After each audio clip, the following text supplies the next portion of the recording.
Good governance को बढ़ा देते हुए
You may choose from the online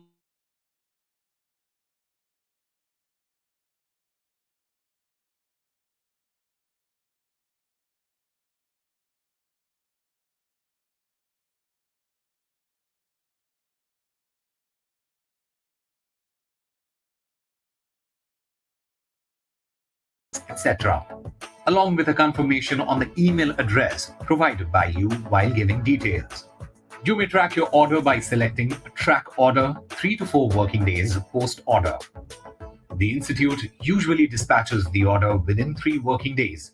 However, if after 3 working days the dispatched status, docket number, mode of dispatch, etc. are not updated on the track order, you may raise a grievance at the online help desk http://support.icsi.edu or can write to store.dispatch@icsi.edu by providing all details, for example, receipt number, order ID, transaction ID, user details, mobile number, email ID, details of the item ordered, quantity and price, etc.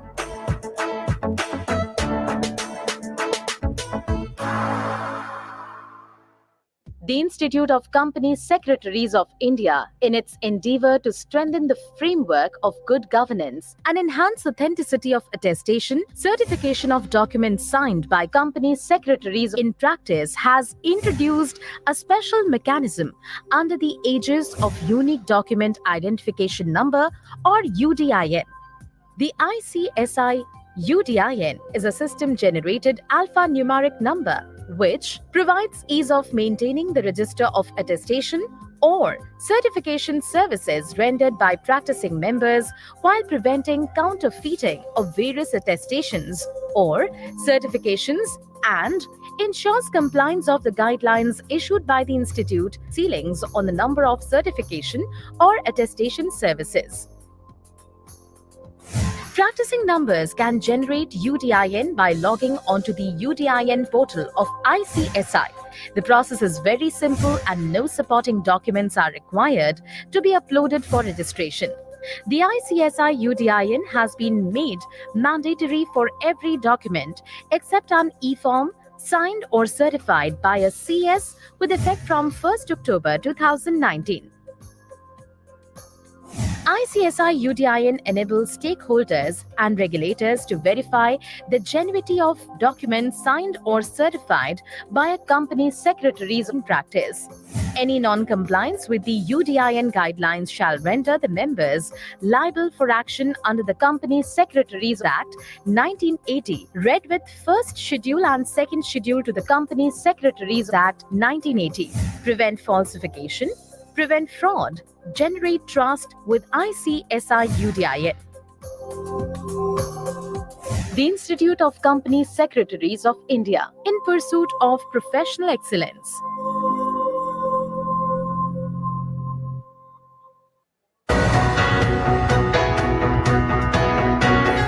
Just as the modern government cannot run without a secretariat, similarly,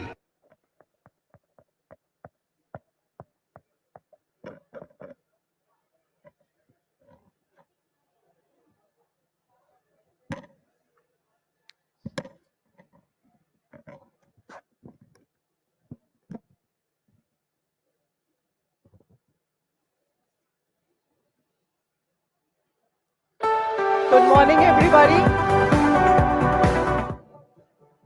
We welcome you all to the last day of the 51st National Convention for Company Secretaries. I request you all to be seated, please. I request all the delegates outside the hall to please come inside. We are about to start our session at 10:30.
In the vast transforming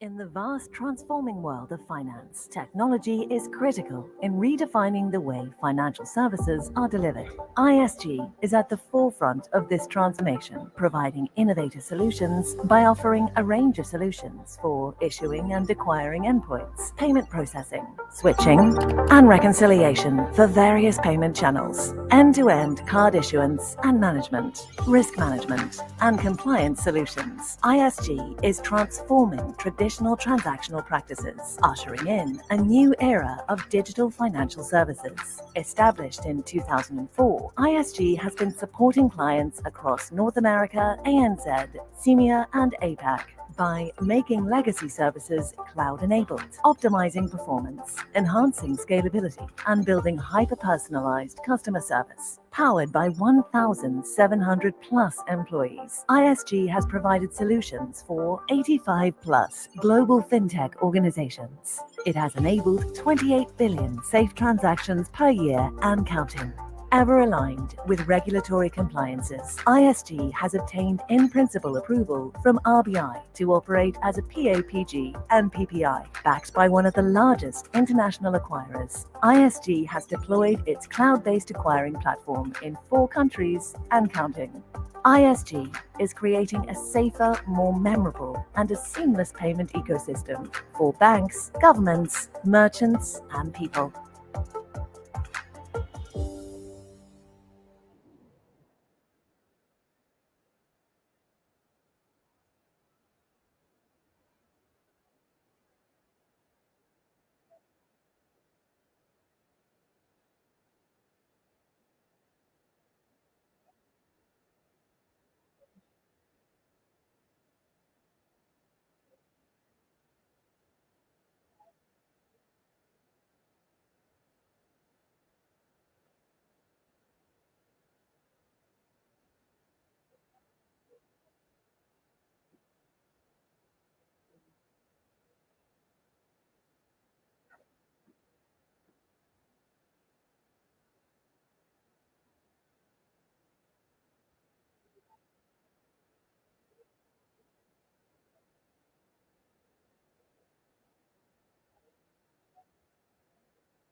Ladies and gentlemen, welcome you all to the 51st National Convention's last day, day 3.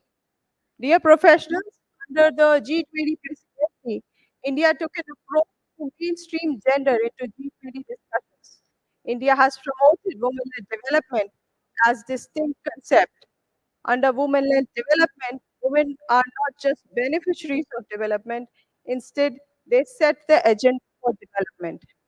India's vision for women development has been wide-ranging, including enhancing of education, skilling, promoting women entrepreneurs, and women-led MSMEs.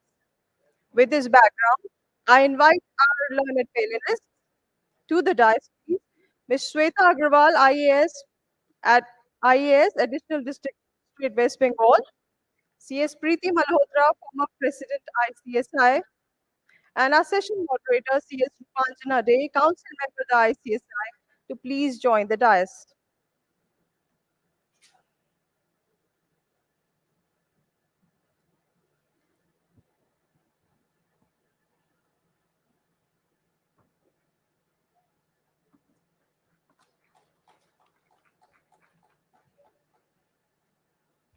I now request CS Rupanjana Day, Council Member, the ICSI, to please welcome Ms. Shweta Agarwal, IAS, Additional District Magistrate, West Bengal, by presenting her a planter.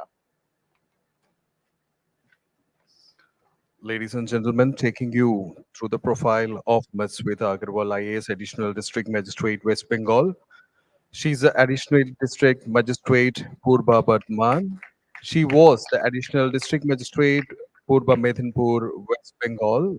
Prior to this, she worked as additional district magistrate Land and Land Reforms Dakshin Dinajpur, then Joint Secretary Department of Health and Family Welfare, Additional District Magistrate General Birbhum, Subdivision Officer and Subdivisional Magistrate Rampur Hat, with additional charge of Executive Officer of Tarapet Rampur Hat, a development authority, and Officer on Special Duty in Department of Food Processing, Industries and Horticulture, Government of West Bengal. She has also worked as Strategy and Research Analyst in Deloitte, Mumbai. She is an economics honors graduate and a PGDM in finance. Thank you. Welcome you, ma'am. I would now request CS Rupanjana Day, Council Member, the ICSI, to please welcome CS Priti Malhotra, former President, the ICSI, by presenting her a planter. Ladies and gentlemen, C.S. Priti Malhotra, past president of ICSI. She's the chairman of Smart Bharat Group and has been instrumental in leading multiple joint ventures along with technology tie-ups of the Smart Group executed across diverse geographies globally. She has over 30 years of work experience in top leadership positions and was the first woman to be elected as the president of ICSI in the year 2007. She is an active contributor to various policy initiatives of the Government of India, an independent director on the board of AGS Transact Technologies Limited. She's a law graduate, commerce honors graduate, and a fellow member of the Institute of Company Secretaries of India. She has also finished a study of exponential technologies that seek to address the world's greatest challenges with the executive program from Singularity University, Silicon Valley. Thank you. Welcome, ma'am. I now request CS Rupanjana Day, our moderator for the session, to please take forward.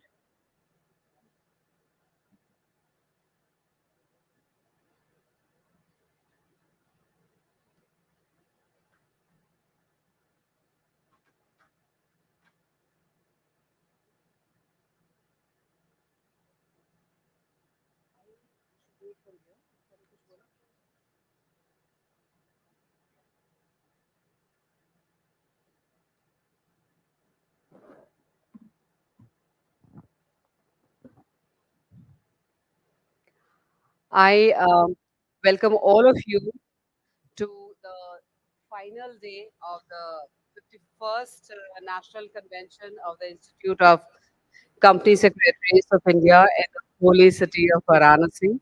And we have been very fortunate to have a large gathering of company secretaries from all across India as well as the world um, in this particular version edition of the National Convention. And today being the final day, it really gives us pleasure to see you all, to welcome you all again to the fourth technical session.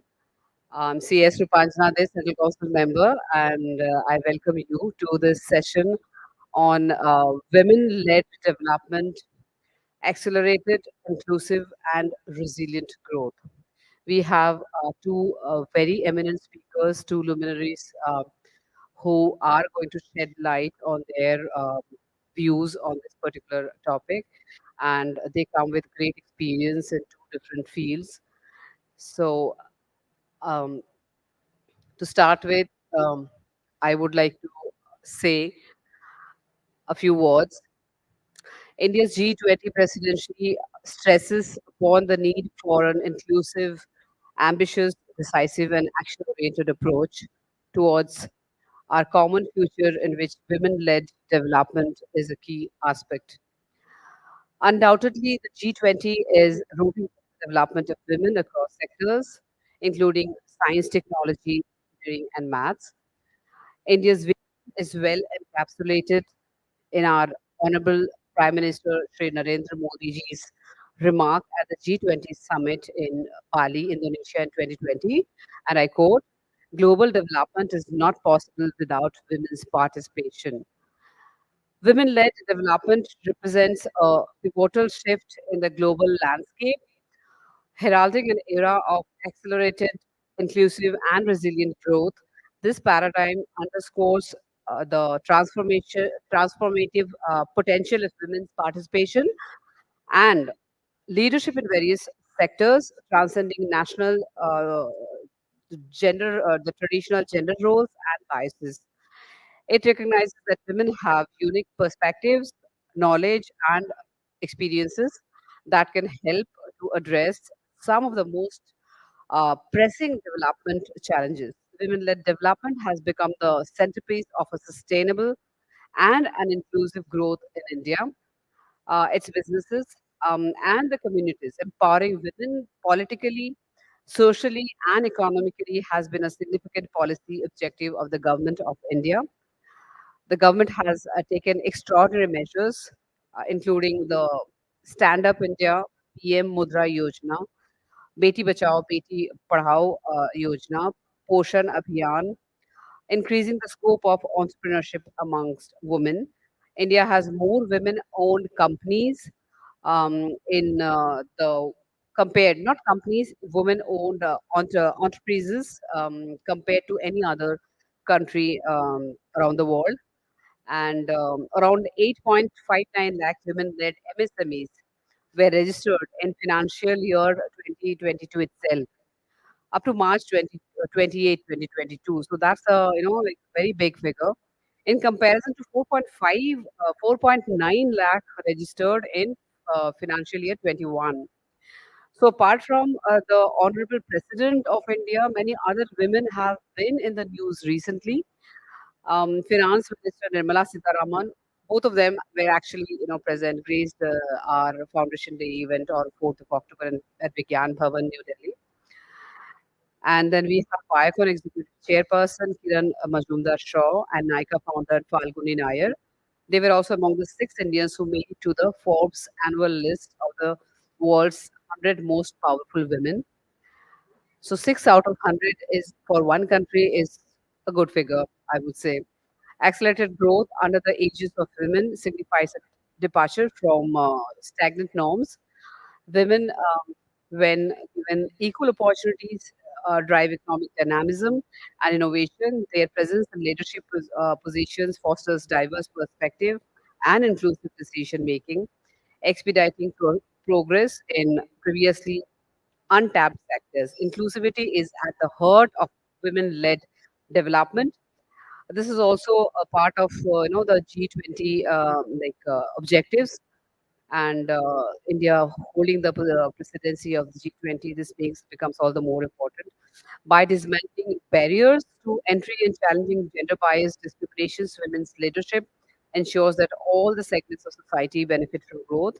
It paves the way for marginalized communities to participate actively in development processes, narrowing social disparities and fostering cohesion. Inclusive policies lead to more robust, balanced, and just societies. The women are not only on the right path of self-development, but women have become leaders in development of the nation, and this is a really big achievement for the women and the country. It is a matter of satisfaction that women are not only developing themselves, but are becoming national and global catalysts in the development of the women, and thus performing leaders' roles in the development of the country. As we embark on the journey towards a more equitable and progressive world, recognizing women's indispensable role in accelerated growth, promoting inclusivity, and fostering resilience is not merely an option, it is an imperative for a sustainable and prosperous future. The theme of this fourth technical session explores the multifaceted dimensions of women-led development, emphasizing its role in propelling societies towards a more equitable, prosperous, and sustainable future. I am privileged to be moderating this particular session. I, being the only male council member of ICSI, Central Council member, I would definitely look forward to more, more women counterparts in future. And I'm so privileged to have CS Priti Malhotra, who was the first. She has also the distinction of becoming the first female president of the ICSI. So I'm privileged to have her here, and of course, IAS Shweta Agarwal ji who comes from my state only of West Bengal. I've heard her, and on public demand, she has been invited to be a speaker here. So I'm really dying to hear both of you. To start with, I would request CS Priti Malhotra ji to shed light on this particular topic. Ma'am, you can take 15 minutes time and enrich us with your take on this particular topic. Thank you so much.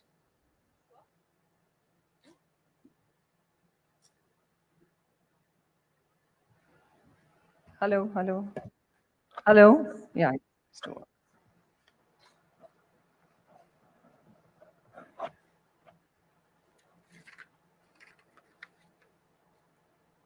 Many thanks, CS Rupashna Day, Council Member, the ICSI, dignitaries on the dais, Ms. Shweta Agarwal, IAS, Additional District Magistrate, West Bengal, other dignitaries of the dais, dear friends. I thank ICSI and its president for inviting me for today's technical session on the theme Women-Led Development. You heard during the G20 India presidency, women-led development has emerged as the new narrative, marking a critical shift from the focus on women's empowerment alone to women-led development. Women, rather than just being passive recipients, have to be catalysts of change and the architects of India's progress and development. Gender parity can only then become a reality, where women aren't just beneficiaries of development, but are setting the agenda as leaders and as equal participants. Now, it's actually important that the Brazil G20 presidency takes this forward and ensures that all these ideas actually get implemented. There is enough evidence today to support that this hypothesis is very useful, sustainable, and the power sharing not just benefits the society, but women's active participation becomes like life force multipliers. Because when women have access to resources, it's been seen that they invest in the education, in the health of families, communities, more than men, and consequently, the communities prosper much more. As an example, we see because of the government push of promoting leadership at the grassroots level in political systems and governance, 49% of the panchayati leaders in India today are women. And in those areas, you see a definite improvement in health, education, nutrition, lesser early marriages, and overall the societies have become far more prosperous and progressive. So there is a multiplier effect on economies, and India can boost their GDP by up to 27% by raising women workforce participation. In fact, their underutilization, I would say, leads to massive loss to the economy. Therefore, there is a need to invest in education, health, skilling, digital literacy, and economic empowerment of women so that we can have this multiplier effect on the economy. Under the G20 presidency, focus areas included women's role in climate change, entrepreneurship, digital policy making, education, skilling, labor market participation, and very importantly, financial inclusion to make them equal stakeholders in development. They have also launched the digital inclusion platform for women, both for learning, skilling, training, and an online platform for mentoring and networking. So I think brilliant ideas and really hope this gets actioned well because this will empower women to have the courage to control their destiny, pursue their ambitions, pursue the careers of their choice, and consequently become bread earners and decision makers. But for that, there will have to be substantial institutional transformation, changes in the policy, legal framework, and most importantly, societal behavior changes. We can't be reactive, we have to be proactive. At one point of time, I thought meritocracy should be the way forward. I myself always fought on merits. Um, uh, maybe I was lucky I didn't have discrimination in the family and or in my work environment, but that's not the case with all women. And if there is no legislative change, then you see that things move at their own pace. And one realizes that power sharing between men and women is extremely important for gender parity, and the importance of the perspectives of 50% of the population of the country cannot be ignored any longer. And therefore, affirmative action is required to equalize opportunities on a fast track basis and to improve the lives and dignity of women. And to bring parity, women have to lead from the front and have to be at the helm of organizations, institutions, and also politics. And I feel that the Women's Reservation Bill is a step in the right direction.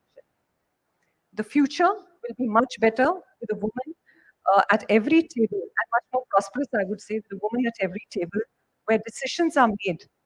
And it's important that women from across the world have to claim their spaces in leadership and decision making.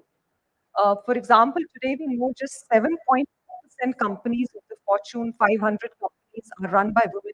This needs to be changed. Today, it doesn't need to be emphasized that various researchers have suggested that gender parity leads to much better performance in all aspects and all levels.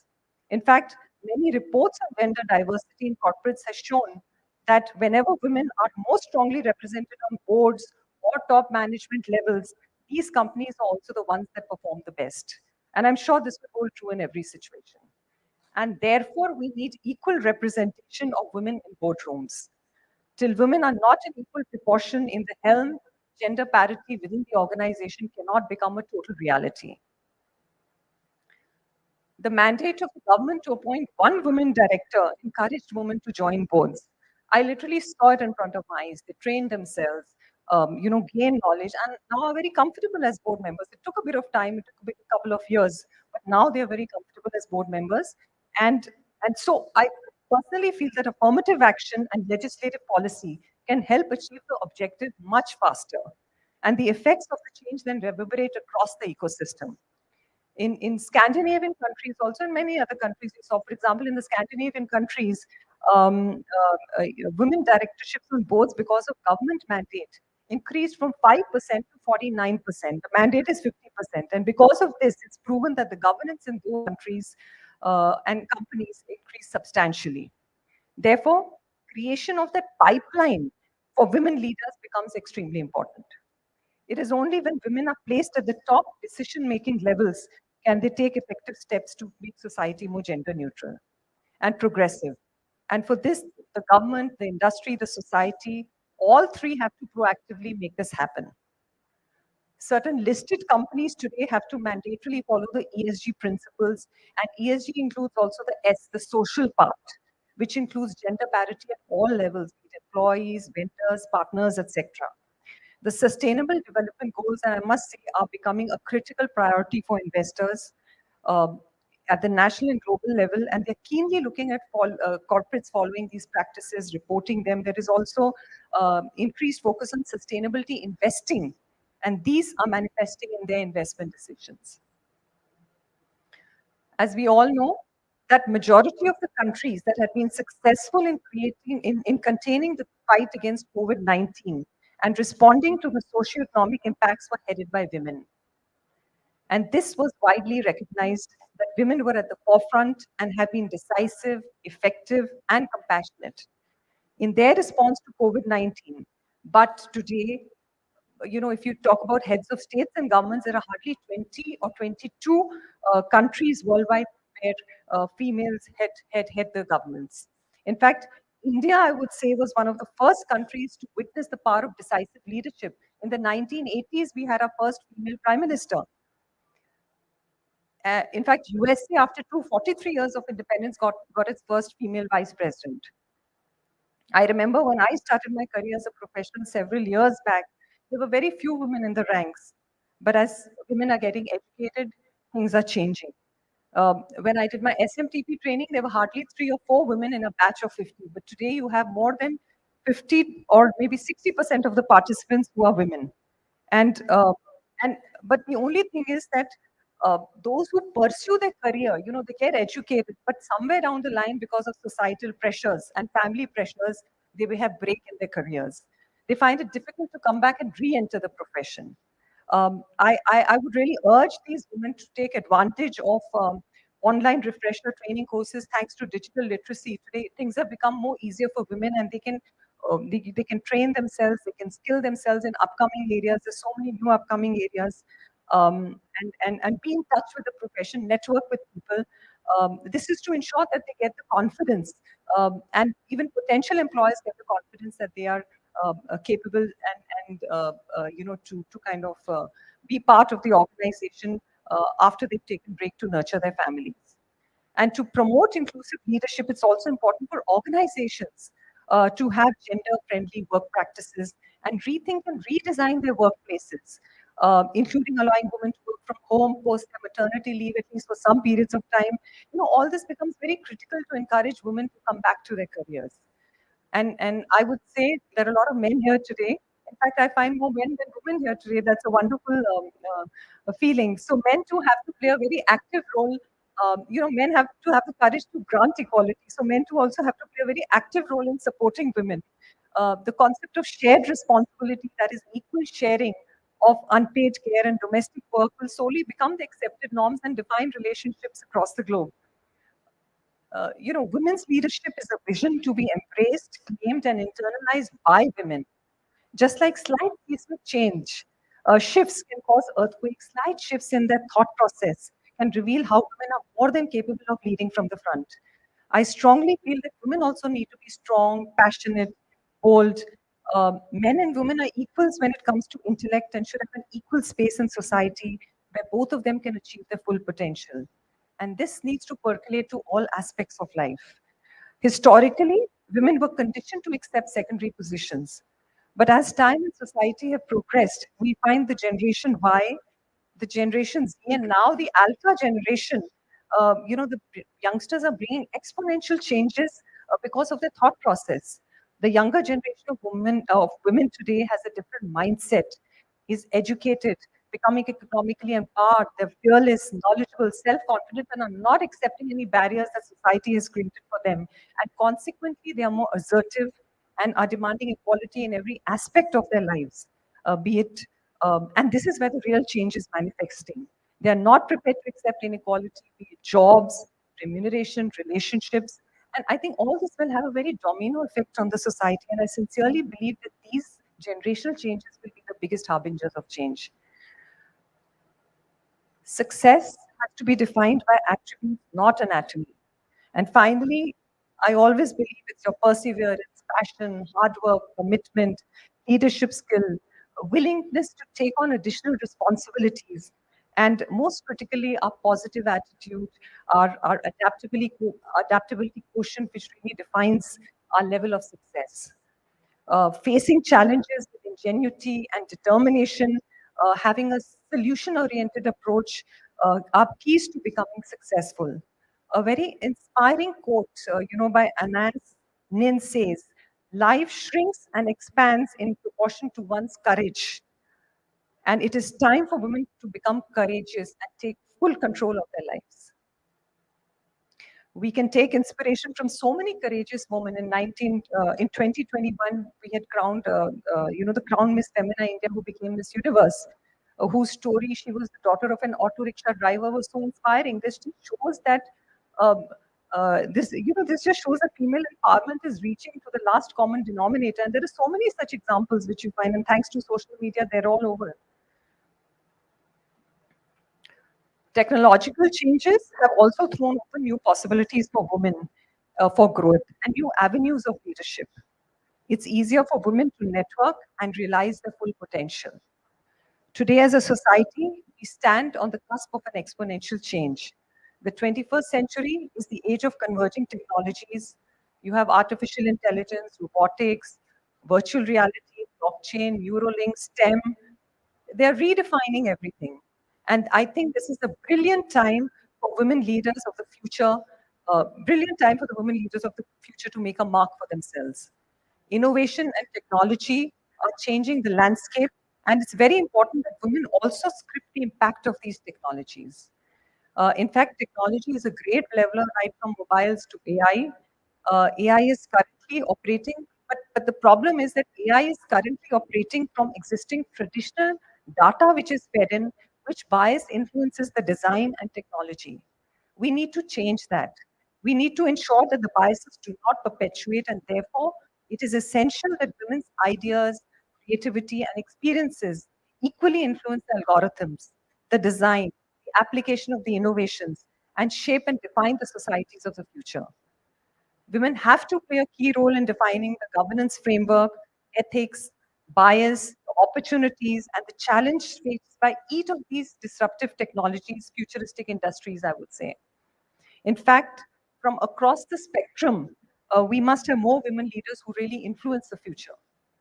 As I mentioned earlier, the generational changes will be the key catalyst in the rate of progressive change, and the future will be led by the alpha generation, which will script the trajectory, I would say, of their own version of a progressive, gender neutral world supported by technology. Today, we stand on the curve of an exponential future, and I sincerely believe the two factors that will drive this exponential change will be technology and women.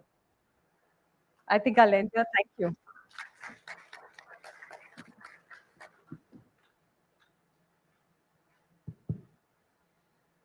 Thank you very much, CS Priti Malhotra. I would now request, we would take up, we have a few questions, we'll receive a few questions, and I would like to take the questions up later after the initial deliberations. Is that okay? Yeah. Okay, so thank you very much. And Ms. Sweta Agarwal, IAS, I would request you to, enlighten us with your experience and your words on that particular topic. And I'm really waiting for to hear from you. And she is a voracious speaker, a very different experience from what we have experienced, and those who were there at the national conference, women's conference in Calcutta, have already heard her, and she has such a good experience and learning to share, from which we also can take a lot of learning for our own institute and our own professional areas. So the mic's all yours. Thank you so much. I'll just stand. I'll not go to the diocese because I am blessed with a very good height, and I'm not going to be sitting there because because I'm blessed with such a good height कि मेरे पैर ज़मीन पे नहीं जा रहे. So I was uncomfortable there, and I'm more comfortable this way. So a very good morning, everyone. I'm Shweta Agarwal. I'm an IS officer of 2016 batch, born on West Bengal cadre. Currently, I'm posted as Additional District Magistrate, Purba Bardhaman. First of all, I would really like to thank ICSI. This is my third collaboration with them, and now I feel it's part of my extended family. So I really look forward to meeting all of you whenever I get an invitation from you people. So thank you so much. Ma'am, thank you for the enlightening lecture, and my sincere gratitude to the moderator here. So I'll give you, as Rupanjana Madam stated, I'll give you a different perspective. Most of you, or probably all of you sitting here, belong to the corporate world, a world which is very opaque for me. I don't understand anything of your world right now. I will give you a glimpse of my world, the world of government, the world of governance, the world wherein I get an opportunity to work with the grassroots at the grassroots level, at the cutting edge level. Being a civil servant gives me a unique opportunity. If I have to state it in one sentence, I would say I have the power to empower. That is how I define my role. Now, I already mentioned that I'm a 2016 badge officer, put in 2 years of training. So I effectively started my career in 2018. In these 5 years of, it's a very short career span, I have seen many firsts. So my first posting was as sub-divisional officer and sub-divisional magistrate in Rampur Hat, which is in the Birbhum district of West Bengal. And in its 100 years history, I was the first female SDM of that subdivision. I was stunned. So I don't know how many of you visited the offices or the office chambers of district magistrates and district collectors or SDOs. I don't know if you visited. I'll give you how I realized I was the first female. So we generally have a board. Wherever we sit in our chambers, we have a board wherein all the names and the tenures of all our predecessors are mentioned. So when I entered the office and I saw that the board starts with 1924. So the first person was not even an IAS officer. He was an ICS officer. ICS was basically the predecessor of IAS, like pre-independence era. So I had such illustrious predecessors, but I was very sad to see that in its almost 100 years history, not even a single woman donned that seat. But then I took it as a challenge. I thought history has chosen you. You like to boast yourself by saying big words to yourself. So I chose to boost my courage and morale by saying history has chosen me for this role. So I'm going to leave a mark. Fast forward to another 2 years, I joined as additional district collector and magistrate of Zilla Parishad. Again, Zilla Parishad, so we have the three-tier Panchayati Raj system, the Gram Panchayat level, it's across the state, across the country. Gram Panchayat, Panchayat Samiti, and Zilla Parishad. So Zilla Parishad is the highest tier of Panchayati, local government in the rural areas. So I was ADM Zilla Parishad, Purva Mednipur. Purva Mednipur is the third biggest district in the state of West Bengal with more than 200 Gram Panchayats. So I have a huge rural population. And again, I was very sorry to see that in its more than 50 years of history, I was the first female ADM Zilla Parishad because it is basically, I'll give you the rationale behind it. So Zilla Parishad of Purva Mednipur has a budget of more or less 200 crores. And if I have to make you understand in your terminology, বাংলায় যাকে বলে পাতি ভাষায়, as in, mota moti, I was running a company of 200 crores. So they never somehow trusted a woman with that role. But again, that historical role fell on me. In Zilla Parishad, what I used to do was to ensure that since I'm running a 200 crore company and I'm building a lot of social, like rural infrastructure, I'm building roads, I'm building guard walls, I'm building a lot of stuff. So I have to ensure that the quality the quality standards are maintained. So I used to go on regular field visits. One day, I will specifically take this opportunity to mention that moment here because it will corroborate what moderator madam and Priti madam had said earlier. I was measuring a road. I just saw, so in rural areas, in deep villages down there. So whenever a sarkari gadi comes, sarkari vehicle comes, and an officer gets down and starts measuring the road, so I'm surrounded by all my security officers and everyone. I just so villagers gather to see what is happening. It's like a spectacle for them. And then if they have to, air their grievances, this road is not done properly, this construction material is not well, blah blah. So that is the opportunity they get to air their grievances. I noticed one girl. She had just returned from school, so she was wearing the school uniform, which was a sari. The girl, again, because I'm so used to speaking in Bangla, only the Bangla words are coming to my mind. Uska bahut meetha sa chehra tha. She was a very sweet-looking young girl. Looking at her, I must have thought she must be hardly 13, 14, maximum 15. I got mesmerized. After a second, I noticed something else. Sindoor. And I was shocked. I was shocked.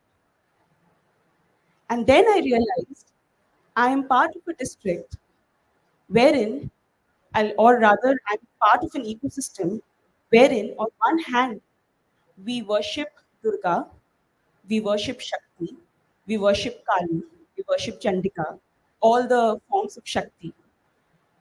And on the other hand, around 40% of my girls get married below the age of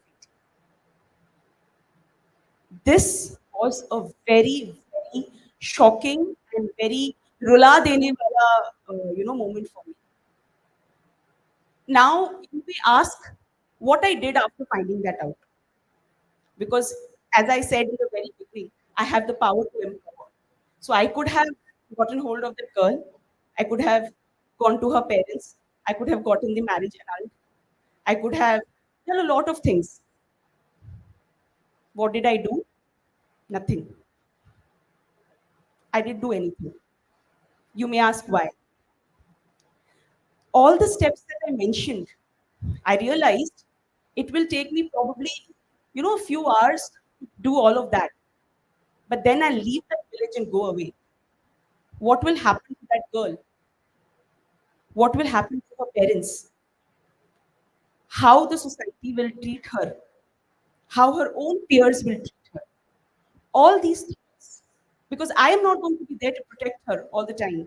And this is not a one-off case that I can, somehow manage to protect her and do everything for her. As I said, 40% of my girls are getting married. So I'm just not talking about one Lakshmi or one Shakti or one Durga who is being treated like this. I'm talking about 40% of my women who are being treated like this. So what do I do? I didn't do anything. Until date, I'm very shameful. I mean, I feel a lot of shame because of that. That is when I realized that we talk about women development, we talk about women empowerment, we talk about everything related to women. But that basic thing, that change in the mindset, which is required, which somehow even education or literacy is also not being able to, see through. I'll again give you a figure. My district is one of the most literate districts in the state and in the country. Yet, on the other hand, this kind of a social evil is also existing there, and in such major numbers. So what I'm trying to harp on with this example is that it is not enough to just educate. It is not actually not educate. It is not just enough to make girls and boys literate. It is important to educate them. There's a difference. क ख ग घ A B C D पढ़ा के आप उनको literate करते हैं, आप उनको एजुकेट नहीं करते हैं. Education does not need literacy mandatorily. Education needs wisdom. It needs a change in the mindset, which I'm very sorry to say exists even in the most so-called literate and educated households. I have seen people wherein entire family of bureaucrats. I am a bureaucrat myself. Entire family of bureaucrats is there, but patriarchy, if not in the manifest form, but in the latent form, exists. Very recently, I am very happy to share with you, I was nominated as one of the top 5 female bureaucrats in the country by Economic Times Prime across hierarchy. So when I went to attend their function in Mumbai, so the lady, it was a complete corporate sector event, and governance category was, introduced only this year. So this lady who won the HR award of the year, when she was asked to speak, she made a very interesting statement, which I would like to share with you because it will resonate with all. So now I will shift to this theme: women development versus women-led development. She said that if you really want more women, both in the workforce as well as in the leadership fields, you need to concentrate on 4 M's. What are those 4 M's? Mobility, marriage, maternity, and menopause. I found this very interesting. Very interesting. Even in the government, even in my service, when I'm a permanent officer, at least I know that Sarkar will not fire me. So even there, when it comes to mobility, when it comes to marriage, when it comes to maternity, and when it comes to menopause, I have been given equal pay parity with my fellow colleagues. That is one thing the government has ensured. That's a big step. But the disproportionate burden always falls on a woman. In the corporate sector, I'm sure you will realize this more. Because whenever there is a chance of a mobility for the husband, many a times I've seen, even in my own family, when I've seen, my cousins, my husband and wife both are working, husband's decision gets carried forward, and the woman is more or less said, accept kar lo, and you just take a back seat, or you talk to your bosses and try and get a posting there. Her career, her ambitions, her needs, her desires, they are not even thought of. Maternity, whenever we conceive, whenever we become pregnant, and at the same time we have to deliver, not enough policies exist at any level to make the environment healthy for the woman. She's made, many a times I have seen, she's made to feel that she's become a burden. कल तक जो team की leader थी, वो आज अचानक से, now all of a sudden she's become a burden because she's become pregnant. This is not correct. Someone somewhere became pregnant. That is why all of us are sitting here. You have to realize that, right? So imagine what wonders we can do if we, take into account these small things. It might be small for you, but it is not small for the woman who's going through this phase. I face in my service, so whenever we conceive, we get transferred. We don't get field postings because field postings are a little hectic, and we get transferred to the secretariat. Many a times it happens that the transfer is done with no consideration to the trimester of the woman in which she's finding herself. I'm sure in corporate sector also, many companies do not have such considerations. When a woman comes back from the maternity leave, she is expected to hit the ground running, which is correct, which is a correct expectation. But you have to understand what she has gone through just a few months back and what she is going through right now. On one hand, she's expected to deliver at her workplace, and on the other hand, she's also expected to multitask at home and ensure that her toddler is good, her infant is taken care of. How many of you have taken paternity leave? How many of you? I'm sure very few of you. In government, we hardly have a concept of paternity leave. Hardly. And those who take it, they take it because they want some other leave and they can't take it that way, hence they take paternity leave. See, I am not saying these things to demean anyone. I am just trying to say that if we don't change our own mindset, no matter how many Shwetas and how many PTs come and give here a lecture on women development, women-led development, development is not going to happen. It is not going to happen. It has to start from our own homes. It has to start from us. We have to understand what we need to do to, make that small change. I'll give you one more example, which I have faced many times at my workplace. So women are termed as emotional, and that is seen in a very negative light. I have never understood why. Why? Emotions are very natural. If you are a human, you will be emotional. So then why is emoting seen negatively in women? Whereas the same thing seen in men is the same thing in men, albeit in a different form, is not taken wrongly. A man can get angry. A man can use parliamentary words. A man can say all of that and get away with it. A woman can't. A woman can't cry. A woman can't get angry or is not supposed to get angry. And Bhagwan na kare if she uses some parliamentary words. Parliamentary, unparliamentary, I'll leave it to your discretion. So what I'm trying to say is, if you're talking about parity, you have to see, after so many years of independence, the manifest form. So what I'm trying to say is, I'm trying to draw a difference between the manifest and latent forms. So in sociology, you have a concept. Everything has a manifest function and a latent function. In the raw form of patriarchy, we have really progressed a lot. But these latent forms, which affects you and me, there we have not progressed much. I am a person who carries my heart on my sleeves. I love to enjoy. I love to sing. I love to dance. I love to do whatever I can which makes me happy. When my male counterpart does it, it is okay. But I have to present myself in a proper way. What that proper way is, God alone knows.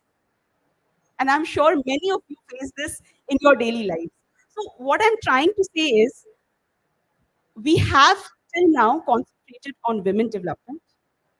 Now, of course, the narrative is changing. It's coming to women-led development. We need women in the leadership roles. But in order for women to perform well in the leadership roles, the narrative also has to shift from how we've been thinking till now to what we need to how we need to think now in order to see and respect a woman in a leadership role. So when I took up ADM Zilla Parishad ka position in Purva Mednipur, many of us, all my engineers are men. They were not able to accept me in the first 2 months. They were not. I'm not an engineer. I'm a woman. छोटी सी बच्ची आके हम पे क्या हुक्म चलाएगी. That was the image I carried in the first month of my joining there. वो छोटी सी बच्ची डायनामाइट निकल सकती, वो अलग चीज है. That is different. But having said that, that is the image. Why? Whenever a man sits on that position, these thoughts don't come. So we need to change the way we think, the way we act. सिर्फ डिग्रियां लेकर, only by acquiring degrees, by becoming, getting PhD degree, master's degree, double master's degree, nothing is going to happen unless a mindset does not change. And mindset has to change from here, from within. You have to take up that responsibility of changing your own mindset, because only when you're able to do that will you be able to support another woman who is going through one of the 4 M's around you, the 4 M's that I mentioned. And only then you would have played a positive role in ensuring that women around you get their rights, get their due places. I have a lot to say. I'll be sharing it during, say, the question answer session. Right now, I would want to, end here. And I really hope that you will also come up with some good, interesting questions, which both ma'am and I would would love to answer. Thank you so much.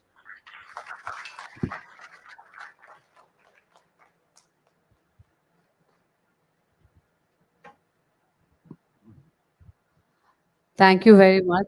It is always a pleasure to listen to you.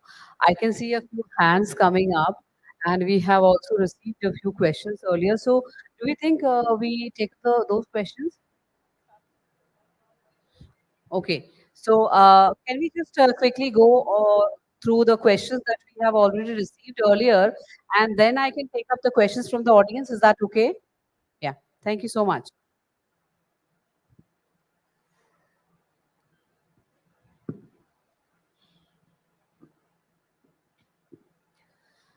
So, I would first like to ask you, Priti ma'am. So, as the first president, actually, we keep on we are very proud of that fact, and I'm sure you equally are. And you started quite early, so giving us the lead. So, as the first women president of ICSI, can you share some key milestones and the challenges that you encountered in your journey of leadership? Like, what advice would you give to young women CS and who aspire to follow in your footsteps and reach the leadership positions? Thank you. Son, can you hear? Is it audible? Okay, great, wonderful.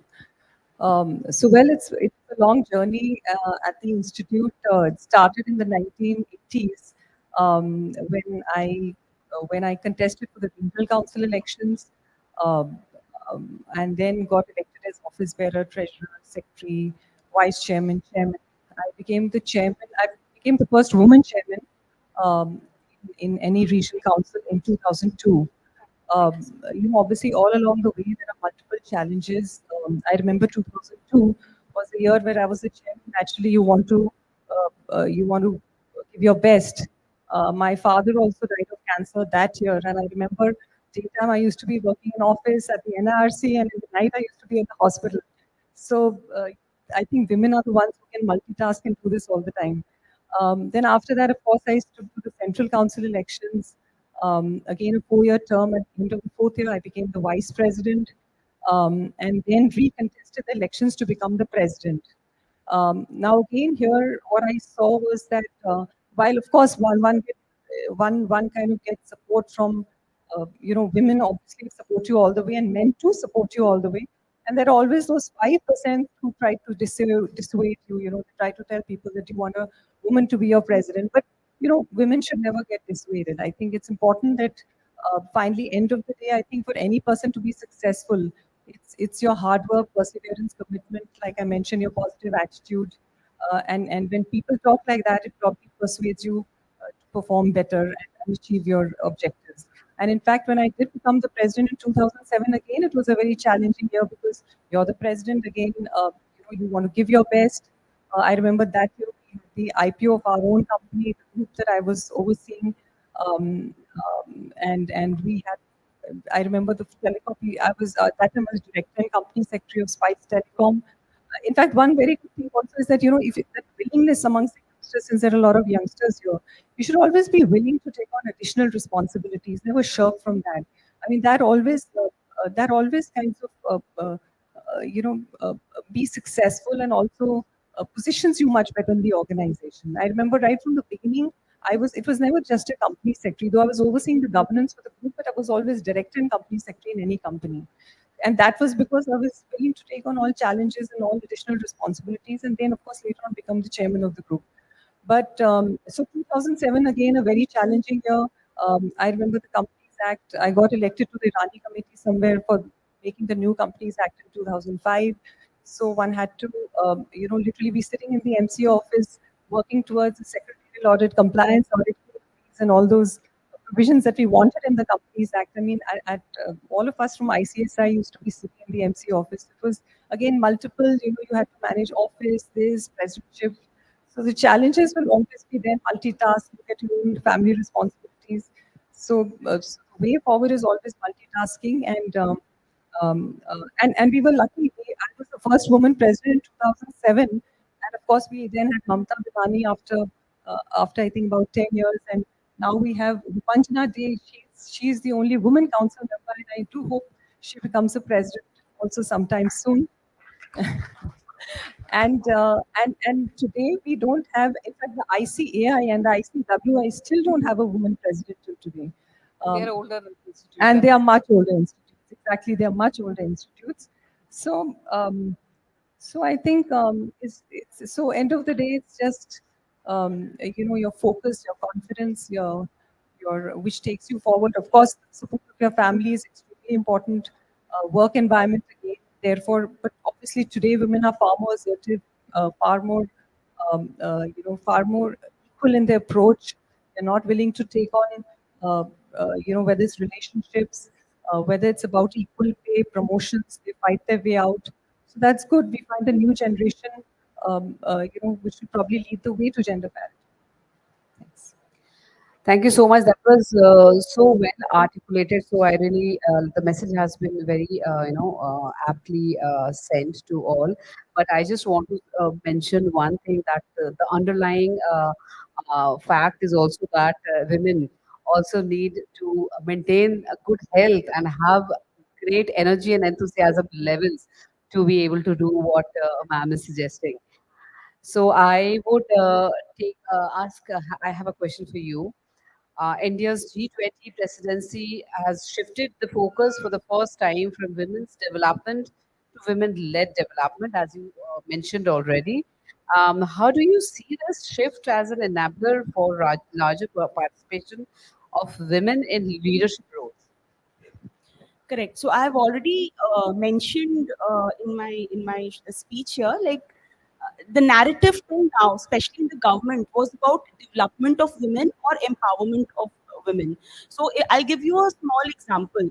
If you look at the government schemes in the health sector, so most of the government schemes in the health sector are centered around the reproductive health of the woman and child care.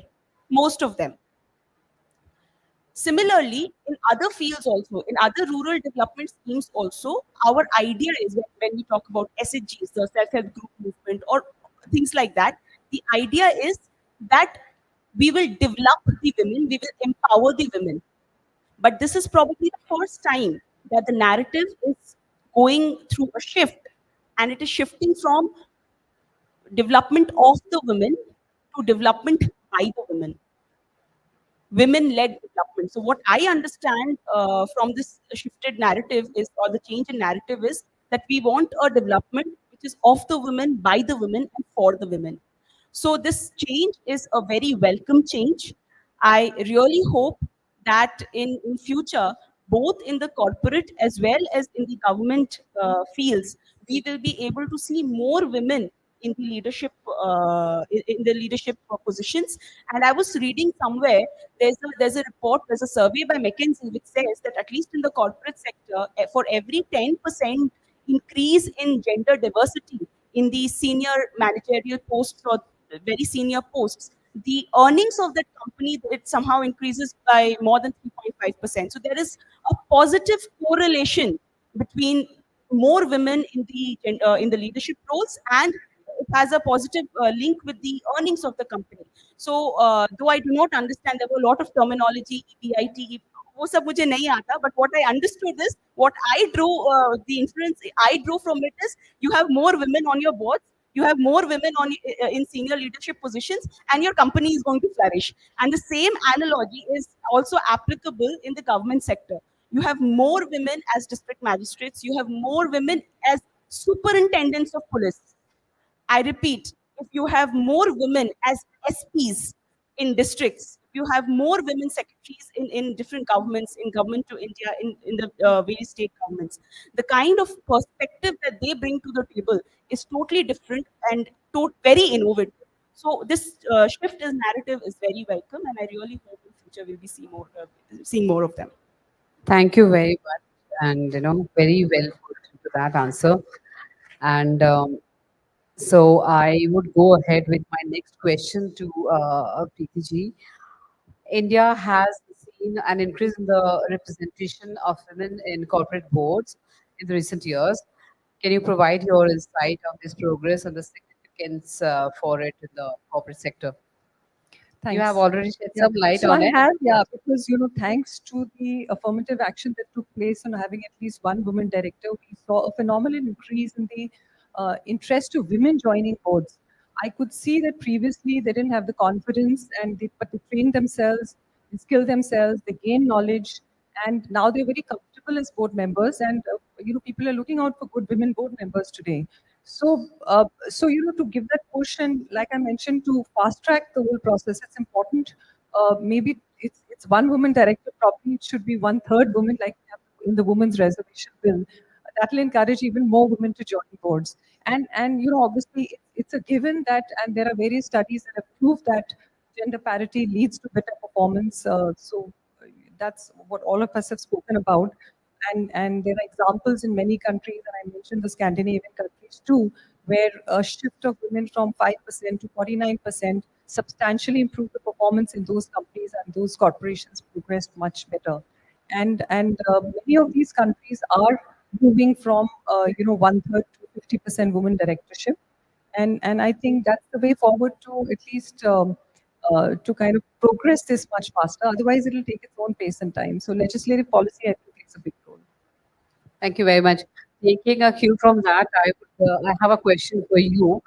How does the enactment of Nari Shakti Vandan Act, according to you, how will it unleash a new era of inclusive governance, undoing major hindrance in the participation of women in policy and lawmaking? So your views on that, please. Yeah, so this women reservations bill, it I think it was first introduced in the late 90s. And probably after almost 3 decades, we have finally seen some positive step in that direction. Right now, I think we have 78 female parliamentarians, which is less than 15%. This bill, when it becomes an act, will have the ability to raise that figure from 78 to 181. So definitely 181 will be a strength, will be a force to reckon with. But here, I would like to sound a word of caution. We have 20 states in India who already have 50% reservation in PRIs out of the 28 states. So my experience working with the PRI members at the grassroots level is that Many a times, not always, but many a times, even though the seat is reserved for a woman, it basically becomes a proxy for the male member of the family. I just hope and pray that the women reservations bill, when it gets implemented, we don't have a clear timeline on its implementation. It is definitely not getting implemented before the 2024 parliamentary elections. But whenever it gets implemented, it does not meet a similar fate. This is my real hope, because at the end of the day, if as a bureaucrat or as an administrator you have to work with the male member. So I keep giving this example of Panchayat web series. So wahan pe Manju Devi was the pradhan, but ultimately Pradhan Sahab was her husband. So I really hope and pray that this does not happen with the women reservation bill also. But having said that, it is definitely a huge step forward. And if we are able to achieve the objectives with which this bill is being seen through, then we would have witnessed a revolution. Thank you very much. Um, we are running short of time. I just have two questions from my side to the two panelists, and then we'll take a few questions from the audience and we'll wrap up. So,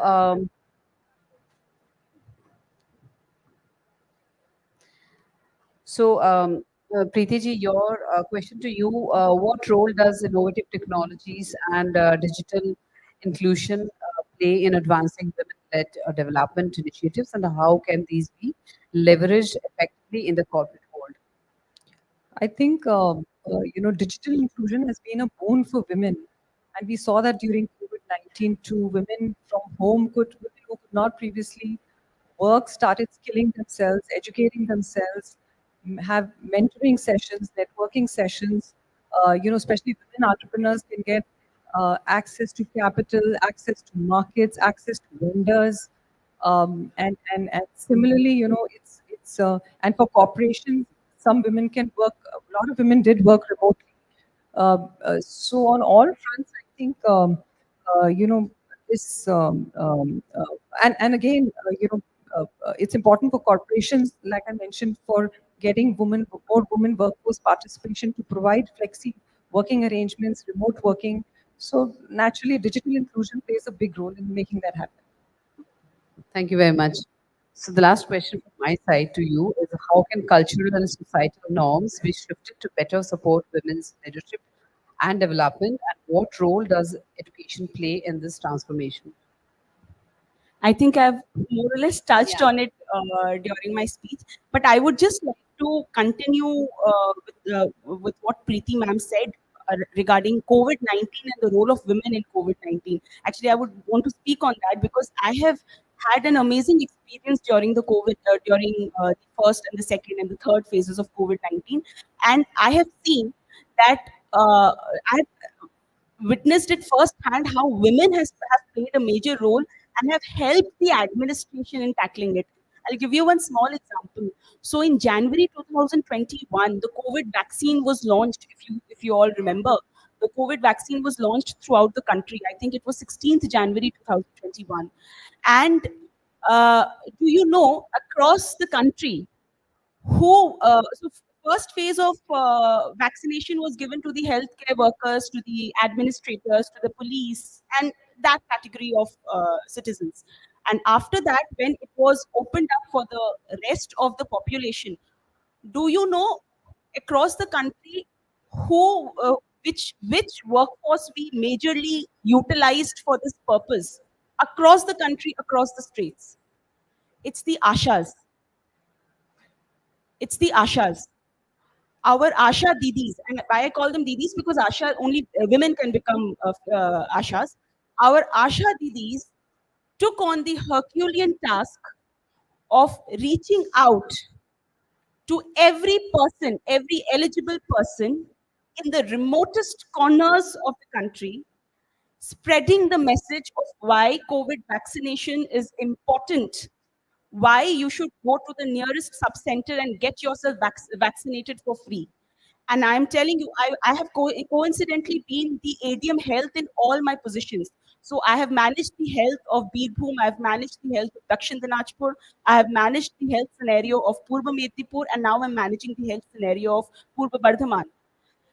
Trust me when I say that if our Ashas wouldn't have been here, many more of us would have been affected by COVID. And they did it without sparing a thought for their own safety. Because at that time, they reached out, they went from house to house, knocked at doors, faced many a times they faced humiliation. They've done everything in their capacity to spread the word of COVID vaccination. So this is what women can do. We all have, women mainly have this thing of sacrificing, the natural instinct of sacrificing themselves. I witnessed it firsthand when my ashas, they delivered this, selfless service for the society. So I couldn't have actually, not mentioned this when ma'am mentioned COVID-19. ये मुझे बोलना ही था. So having said that, on the culture, on your question, I would not like to repeat what I have already said. I have already said that we need to change our mindset. Just don't need to be literates. We need to be educated. Because only when we are educated in the truest sense of the term, and only when we are wise enough to understand that, women need to be given their due respect, and the roles they play in our lives, in our society, they need to be respected. Only then probably the real change will happen, and that has to start from our own selves. Charity has to begin at home, but this is not charity that we are talking about. This is a change in mindset. We have to start thinking like this right from our own homes, and not, and men, not when you become fathers to daughters. Most of the changes I've seen in men when उनके बेटी होती है, तब उनको समझ आता है कि when, अब मेरी बेटी के साथ अगर ऐसा हुआ तो मुझे कैसा लगेगा as a father. So men, I really request you, start this change right now.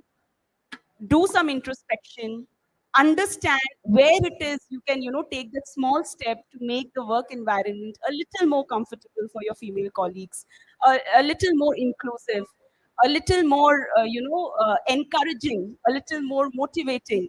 See, I have said this time and again on every forum. I say, though I started my lecture by saying that I have the power to empower as a bureaucrat, I really feel women don't need empowerment. We are empowered enough. I really feel that. What we need is an inclusive environment wherein we are not deliberately excluded by following certain practices. I had worked in Deloitte previously for a year before quitting my job and coming applying for the civil services. So in the corporate sector, I don't know how much of it is true. I'm talking about 10 years back, 12 years back. So I used to hear from my colleagues that most of the important decisions are taken over breaks, not in the boardrooms, over breaks. I really don't know how much of it is true right now. So please don't, hold responsible or for what I'm saying. I'm just talking about my experience. So many a times I have seen women are excluded from these breaks because of certain things. Make your practices inclusive. ऐसी practice ही मत करो जहाँ पे your woman colleague is not comfortable joining you. And that responsibility is with you. That responsibility lies with you. And then do not put the blame on the woman for not participating in your conversations. It's a vicious circle I have seen. So so these are the shifts in the mindset I'm referring to. I really hope that I have not touched on sore spots of anyone, but I have just shared my experiences. Thank you. I think just to add on, women are definitely not vulnerable. They just need the opportunities.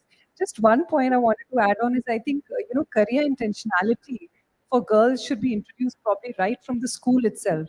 It's very important to, for parents and for teachers to, make them dream and make them pursue their careers, make them feel that they have to be bread earners also, and make them decision makers.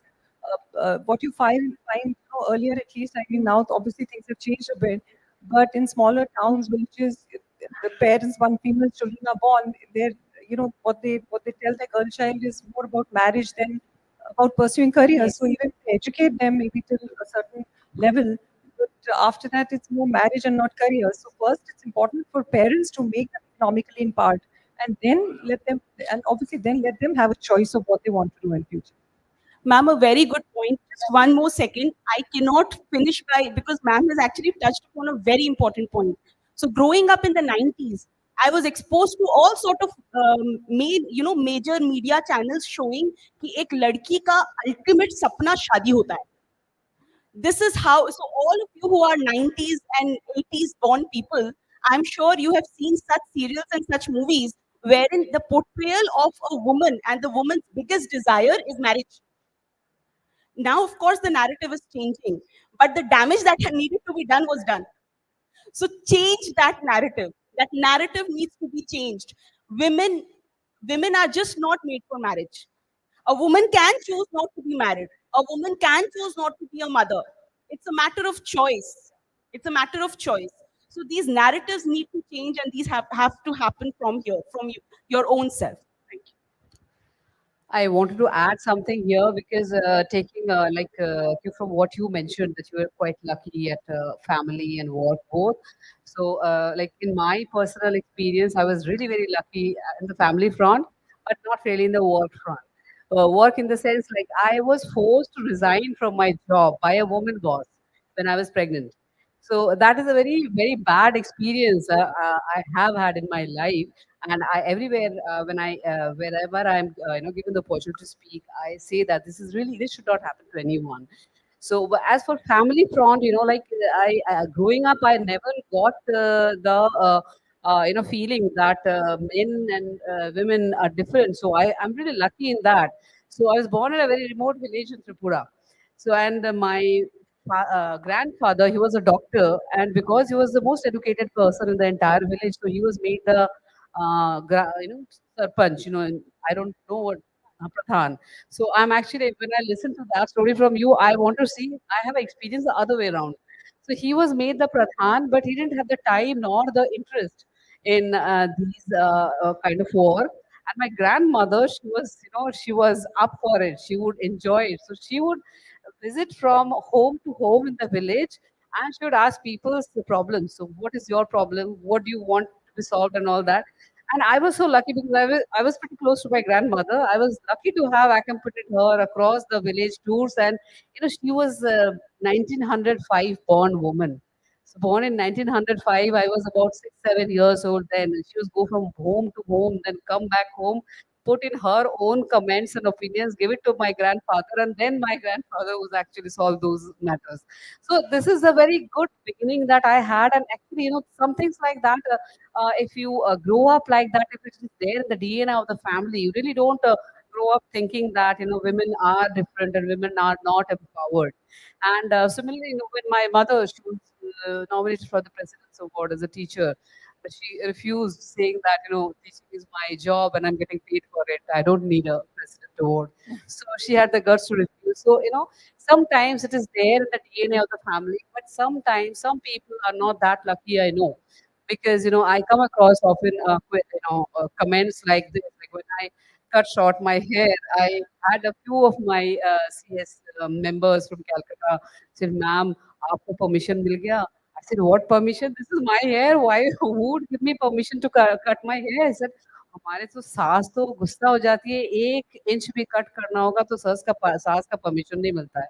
So I said, like you rightly said, it should be internalized. I have been looking for this word, although I was a student of economics, and I never really could, associate this word to the women empowerment you rightly associated with.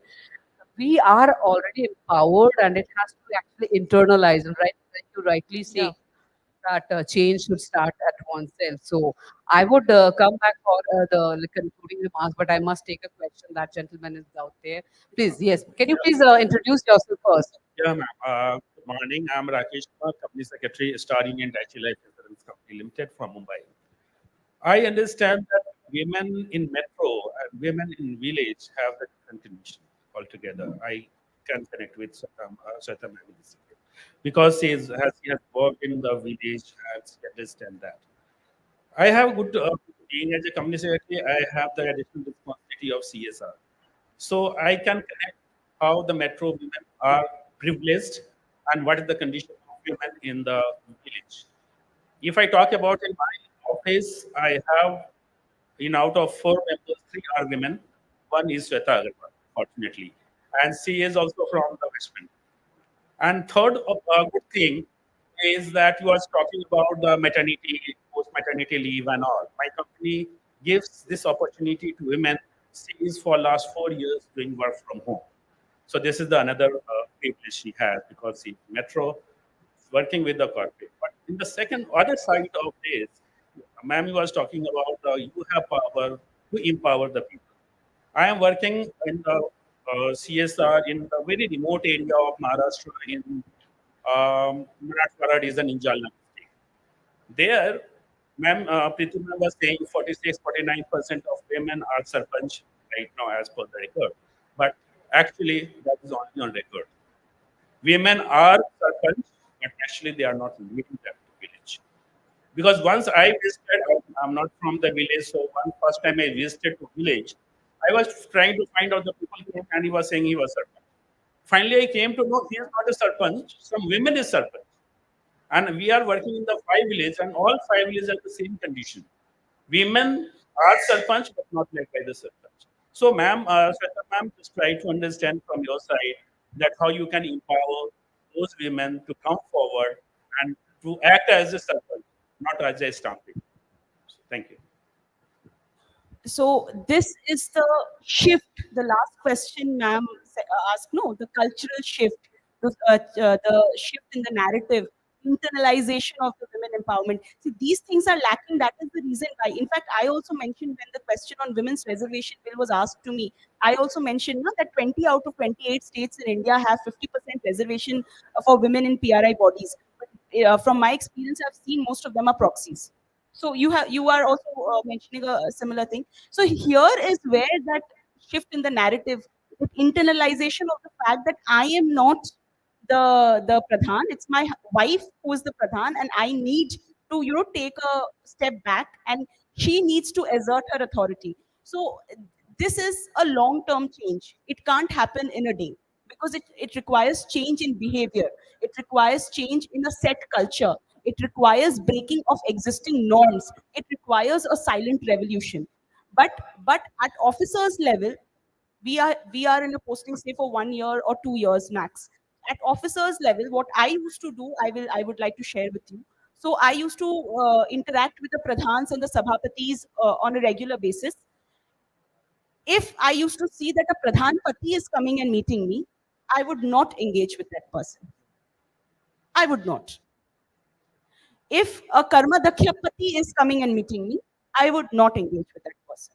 I would ensure that in front of me, the person who is the pradhan is speaking.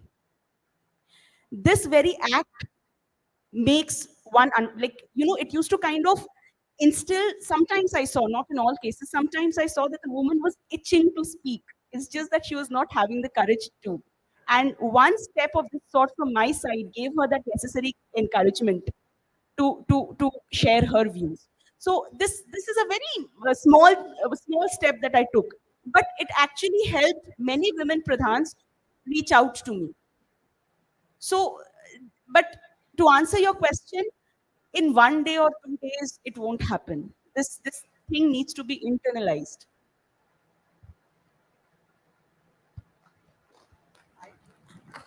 Yeah, we have a few more questions. Yes, Soni ji, please. Shweta ji, we are living in the world when we need to bring this one-third woman resolution bill. Though in Marwadi we used to say कि घर में राज लुगाया को, so it's always predominantly been led by the women, be it any level of person. But yes, home ministry is always solid. Though in India the home ministry is being handled by the Amit Shah ji, but yes, finance is handled by Nirmala Sitharaman ji only.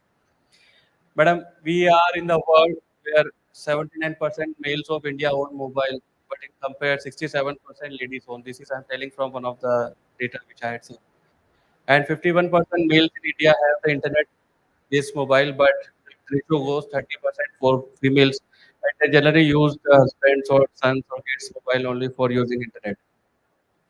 I just wanted to come to you on a question. when the Supreme Court is talking about the 26 weeks maternity leave to be provided for the female employees throughout the countries, and recently the judgment has also came out. Now, when we talk about the maternity leave for the periods leave, especially, I think Indonesia only is having 2 days leave without stating any reason for. That is for the particular reason. And in Rajasthan, 1 or 2 hours break is there by the government during the periods when they are working. And in Bihar only, I think that was a state in India when during the Laluji's session ruling, periods leave was awarded. I just wanted to, I'm not in favor of that or in favor of the same, be it separate leaves or maternity leaves. I just wanted to understand from you, if we think from the corporate perspective or industry's perspective, if we are giving that much of leaves, let's say, and that much of liberties, B, it would not be negative for the industrials or the entrepreneur, or whether they would not come into the thinking कि यार ये lady को रखेंगे तो problem हो जाएगा, ऐसा होगा, वैसा होगा. I just wanted to have your views on that. I'm not against, I'm telling you, I get against it. the women's physical issues and to giving them relief. Because I have seen many women, those who are company secretaries, and despite of whatever physical issues we are facing, they are continuously working very hard, which cannot be compared. I know Krishna Sharma from Mumbai. She is company secretary, but she has left her job and she is a kickboxing champion. I know Gauri Madik, her husband was lieutenant commandant in military. He suddenly demised on the border, but then she left her job, which she was getting around 2 lakhs a month, and then she chose again the lieutenant command, and she got the training in a proper way, and she became the lieutenant again. So my question to you is that in the area or the way of providing much relief to the women, should we are we going to the way when the corporate will say कि नहीं यार इनको इतना liberty है, it will be tough for me to handle, you please choose a man only. This is my question to you. So I would object to the word liberty. I would object to the word liberty. By making the environment more inclusive, by making, by tweaking certain policies here and there, if you are able to retain your women workforce, and if she is able to deliver the way you expect her to deliver, then I strongly object to the word liberty. You are not giving liberties to anyone. Let us understand this one thing. Exactly. It's not a liberty that you are giving. Okay.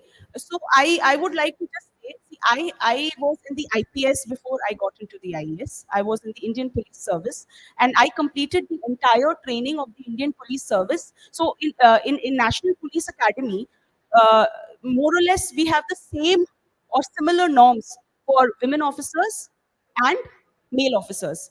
And I completed my practically my entire training being succeeding on the parameters which were set for the male officers, even during periods, even during terrible migraine attacks. I did all of that. So what I'm saying is I never asked for a period leave. A woman who is career oriented, who wants to deliver, who sees herself in leadership places, will not ask for these things, and you don't need to grant her these things. It is not give and take. We are not doing any ehsan on the woman by giving her maternity leave.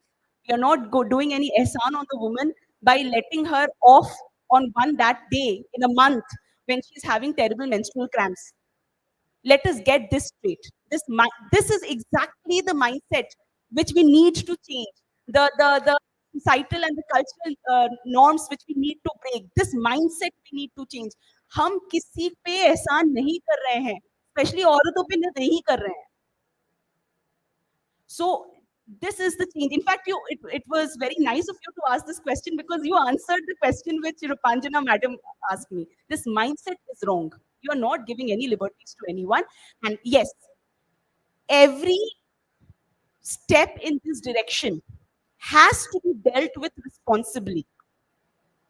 Okay, women also need to understand that they cannot be irresponsible about certain things, because the problem with our society is we frame perceptions about women in general based on, say, what a woman somewhere has done, one-off incident, and we try to generalize that.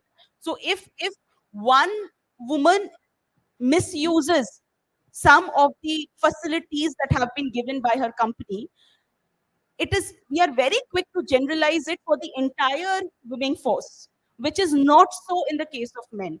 We have given enough liberties to the men also, but problem is we don't use the word liberty when it comes to when it comes to talking about male colleagues, but we use the word Males liberty are when being it given comes to. liberty all the time, I think. Ma'am? I said males are being given liberties all the time. So, but ma'am, now that has been internalized so much that the word liberty is not used for them. Whereas women, the small tweakings you do to make the working environment a little more inclusive, we are we are quicker to use the word liberty for the thing. So this is my answer to you. ताली दोनों हाथ से बचनी चाहिए. So women have to be responsible, of course, but please, the companies and the higher ups should not have this kind of a mindset. Also, this is a part of ESG reporting now. So the S The factor would S cover in the it. ESG. So, it's not a liberty anymore. It's a mandatory. Yes. Any more Shweta ma'am, questions? you're a remarkable speaker. I just want to ask that is not women responsible for this pathetic situation? I want your opinion on this point. Why are always need some sympathy from men and play that no, you should do this for me. I'll stand up and I'll say no. No one is going to give that red carpet to you. So you have to go. You have to confront yourself. Even educated women are like no Yes, for families and very correct. are compromising. So women are also responsible for this pathetic situation. Exactly. So they should come forward at Agreed. this point. Why we are expecting men that they should consider us, give some liberation I to all. already said that women are already empowered. I already said that in my lecture. Women are already empowered. We don't need anyone to empower us. Preeti ma'am has also said that we need to be more assertive as women. That is there. But I also feel that it takes two to tango. On one hand, women need to assert themselves, and on the other hand, an inclusive environment needs to be created. Now, that cannot be created by men alone. That inclusive environment must be created by the entire workforce, जहाँ पे more than 50% are males. So that is the reason we are, kind of emphasizing on the role needs to play. But I am 100% with you when you say that we need to be more assertive. मेरा हक मुझे कौन देगा अगर मैं नहीं मांगूंगी? I'm totally with you on this. So both of us have specified, I mean, emphasized on how assertive we need to be and how courageous we need to be. We need to be bold. We need to be overconfident. We need to tell everyone, sit down and listen to me. I agree with Thank you. We have to conclude the session now. It has been great learning. Ma'am, And just one question. can we have a very quick one, please? Yes, ma'am. Ma'am was talking about inclusiveness. I met someone, I'll just want to share it with you. I met someone for work. His first question with me was, are you married? Do you have a child? And when I told him that, yes, I'm married, I have a child, and उनका perception ही बदल गया, उनकी बातें ही बदल गई. It was not about what do you want to work और आपको क्या आता है क्या नहीं आता है, उनका सब आप कितना टाइम दोगे नहीं दोगे. तो इंक्लूसिवनेस की जब हम बात कर रहे हैं तो जो मेल मेंबर्स हैं हमारे सीनियर्स यहाँ बैठे हैं उनको ये समझना पड़ेगा कि जब आपने सोली रिस्पॉन्सिबिलिटी घर की बच्चे की हमें दी है तो थोड़ा तो उसके लिए आपको समझना पड़ेगा. It's not about we are not ready to work, we are working at the home, we are working at work, we are managing everything. आप यहाँ पे इतने सारे मेल मेंबर्स बैठे हैं उसमें से जो आए होंगे सुबह उन्होंने कितनों ने किचन में काम किया होगा या नहीं किया होगा, but all the female members who are here they must have done something or the other. So you can't talk about equality and then you are not like giving into it. So inclusiveness There has तो to be ma'am दोनों power तरफ से sharing होगी ना. and responsibility sharing, and that's what I mean. It has to be shared responsibility for domestic work and at the same time power sharing in offices. Yeah, the message was shared today. So, agar nahi ho raha hai, I'm sure people will take it with them and start that kind of sharing will start taking place if this is not happening at home or office. So, we would conclude here. I just have a data to share. The World Bank reports that in 1990, 30% there was 30% of women's participation in the workforce in India, which has shrunk, unfortunately, shrunk to only 19% in 2021.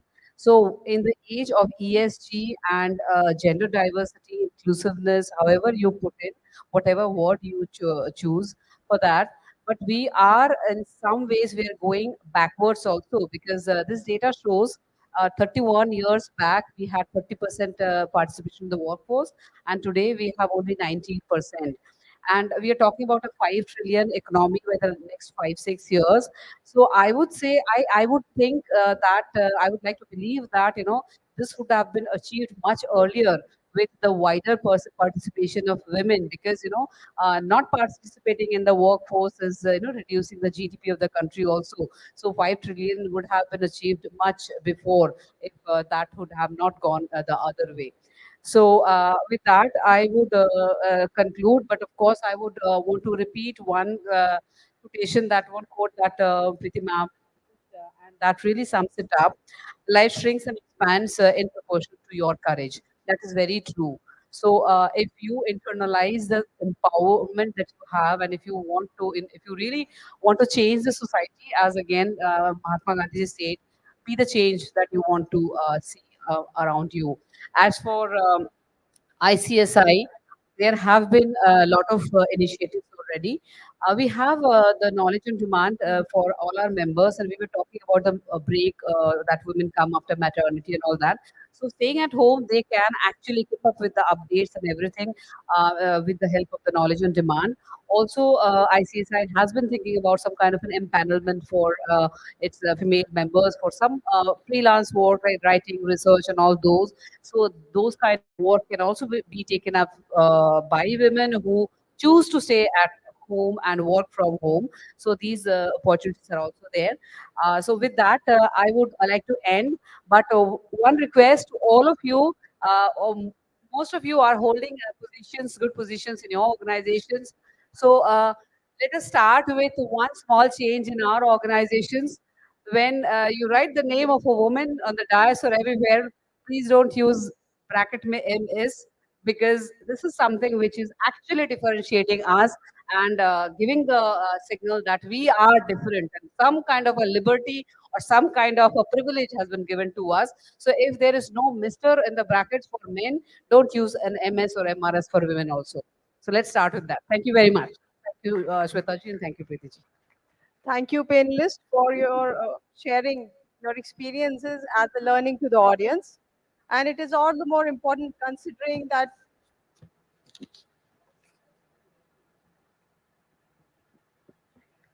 So it is all the more important considering that even today, many few talk or even want to talk or even listen to issues specific to women.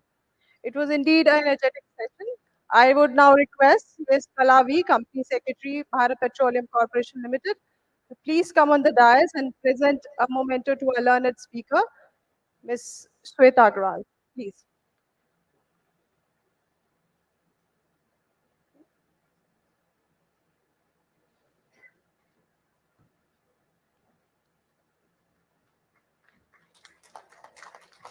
A memento to our speaker, Ms. Shweta Agarwal, from Ms. Company Secretary, Kala V.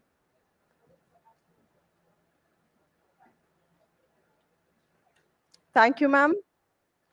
I now request CS Vineet Chaudhary to please come on the dais and present a memento to our learned panelist, CS Priti Malhotra.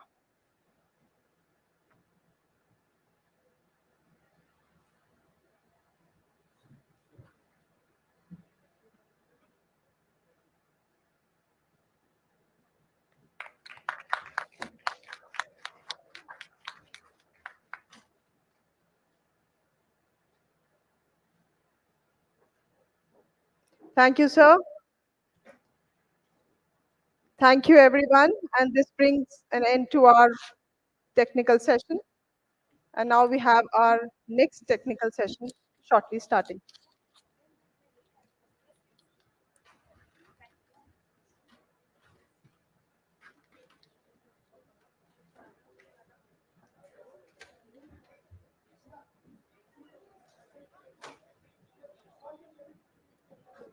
Audience, please be seated. We are starting our next technical session. Please be seated. We have our panelists here and we are starting with our session. Would request all of you to be seated, please. There is no break. So please sit down for the next technical session.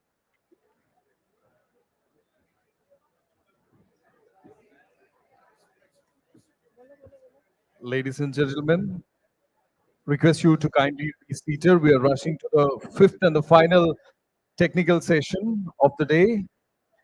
The sub-theme shall be corporate boards, readiness for digital transformation and climate change. Would request you to kindly occupy your seats. This would be the final session of this 51st National Convention. We're all set to begin the session. The theme shall be corporate boards, readiness for digital transformation and climate change.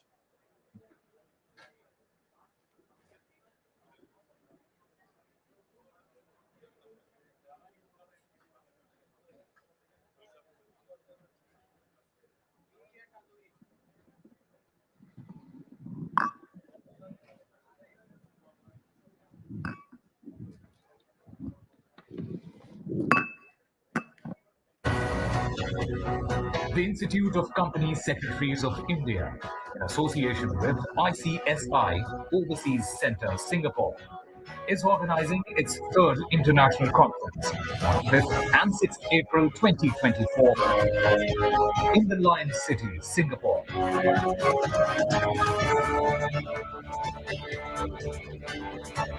Discover a wealth of knowledge and diversity of perspectives. Join for an insightful learning experience. For more details, log on to www.icsi.edu. Ladies and gentlemen, we welcome you all to the fifth and the final technical session of the 51st National Convention of Company Secretaries on the theme Corporate Boards, Readiness for Digital Transformation and Climate Change.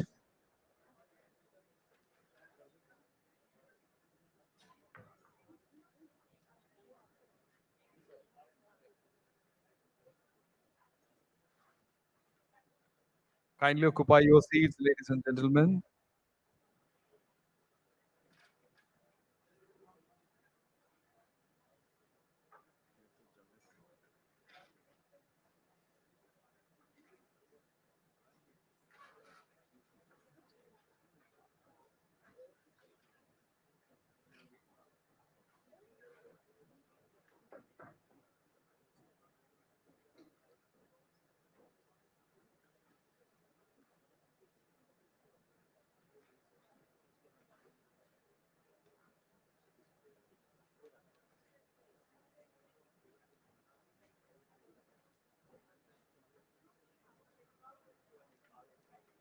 Ladies and gentlemen, business decisions and actions will slow or accelerate climate change, and climate change will drive risk and opportunities for business.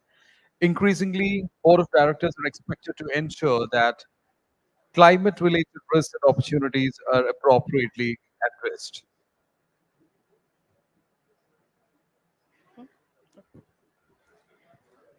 Now to speak on the topic, corporate board readiness for digital transformation and climate change, I would request our learned speakers, Shri P.K. Malhotra, former Law Secretary, Government of India, Shri Anup Vadhavan, IAS retired, former Secretary, Government of India, Dr. Ashok Kumar Mishra, Government nominee to the Council of the ICSI and ex-technical member NCLAT, Shri D. Sundaram, Lead Independent Director Infosys, to please come on the dais. I would also request our session coordinators, CS Pavan G. Chandek, Council Member the ICSI, and CS Manoj Kumar Purbe, Council Member the ICSI, to please join the dais. Ladies and gentlemen, we have with us today Sri P.K. Malhotra, former Union Law Secretary, Government of India, Sri Anup Vadhavan, IAS retired, former Commerce Secretary, Government of India, Dr. Ashok Kumar Mishra, Government nominee to the Council of the ICSI and ex-technical member NCLAT, Sri D. Sundaram, Lead Independent Director, Infosys. Request you to kindly settle down. Kindly be seated, ladies and gentlemen. We are all set to begin the session. Request you to kindly occupy your seats.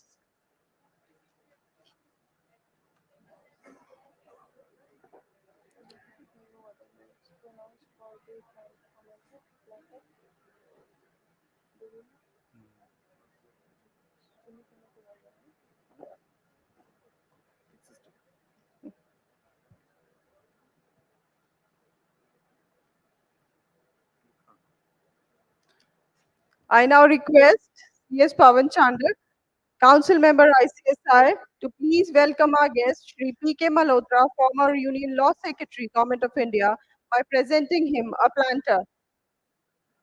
Sri P.K. Malhotra, former Union Law Secretary, Government of India.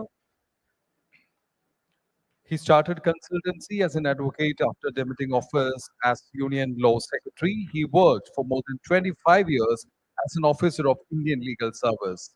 He is also an arbitrator, conciliator, handling number of matters, including cases of large public sector undertakings. He is Public Interest Director on the board of NCDEX Mumbai, Chairman of the ICSI IIP, Chairman of the committee constituted by the Ministry of Law and Justice for framing rules and regulations under the Mediation Bill, member of High Power Advisory Committee of SEBI for settlement of adjudication proceedings, and also a member of Cascade Committee FICCI.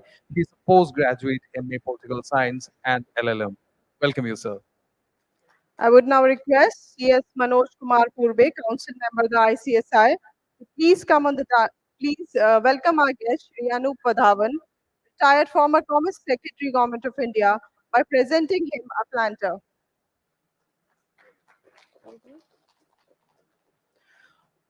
Sri Anup Vadhavan IAS has served as Commerce Secretary, showcasing expertise in foreign trade and investment, as well as roles in banking, insurance, pensions, and capital markets within the Indian government. He is a distinguished professional with extensive policy experience in various sectors. He is an independent director of Bajaj Allianz Life General Insurance Companies, Cred Avenue Private Limited, Cred Avenue Securities, non-executive chairman, Indian Venture Capital Association, and is also an advisor of Association of Small and Medium Knowledge Industries. Good Govern, IRADE, Transitional Strategy Group, Washington, D.C., Girnar FinServ Private Limited, Insurance Deco. He holds a PS Honors MA and PhD with Economics. Welcome you, sir. I now request CS Pavan Chandak to please welcome Dr. Ashok Kumar Mishra, Government nominee to the Council of ICSI and ex-technical member NCLAT, by presenting him a planter. Dr. Ashok Kumar Mishra is a distinguished fellow at IIC and professor of practice, law and finance at Jamia Hamdard, sorry. He retired in 2023 as technical member NCLAT, Principal Bench, New Delhi on elevation from technical member. He has over 40 years of extensive professional experience across various levels of central and state governments, including quasi-government entities in accounting, financing, contract management, licensing, and legal domains. Prior to judicial roles, he worked as a board member, director of finance, CFO of Hindustan Aeronautics Limited, a Navratna defense company. He was awarded the Best CFO Award in Public Sector category by the ICAI for the year 2015. Welcome you, sir. I now request CS Manoj Kumar Purbe to welcome our guest, Shri D. Sundaram, Lead Independent Director, Infosys, by presenting him a planter. Sri D. Sundaram is a Vice Chairman and Managing Director of TVS Capital Funds Limited and Lead Independent Director, Infosys. He serves as an Independent Director of SBI General Insurance, GSK Pharma India, Compton Reeves Consumer Limited, and Trend Hypermarket. He has served as Independent Director of State Bank of India and SBI Capital Markets as well. He has been a member of the Board of Governors of Institute of Financial Management and Research, Chennai, since 2005. He's the two-time winner of the prestigious CFO of the Year for FMCG Sector Award by CNBC TV 18 2006 and 2008. He's a postgraduate in Management Studies, MMS, fellow of the ICA course, and has done Harvard Business School's Advanced Management Program, AMP. Welcome you, sir. I now request CS Pavan Chanda, Council Member ICSI, to please take the session forward.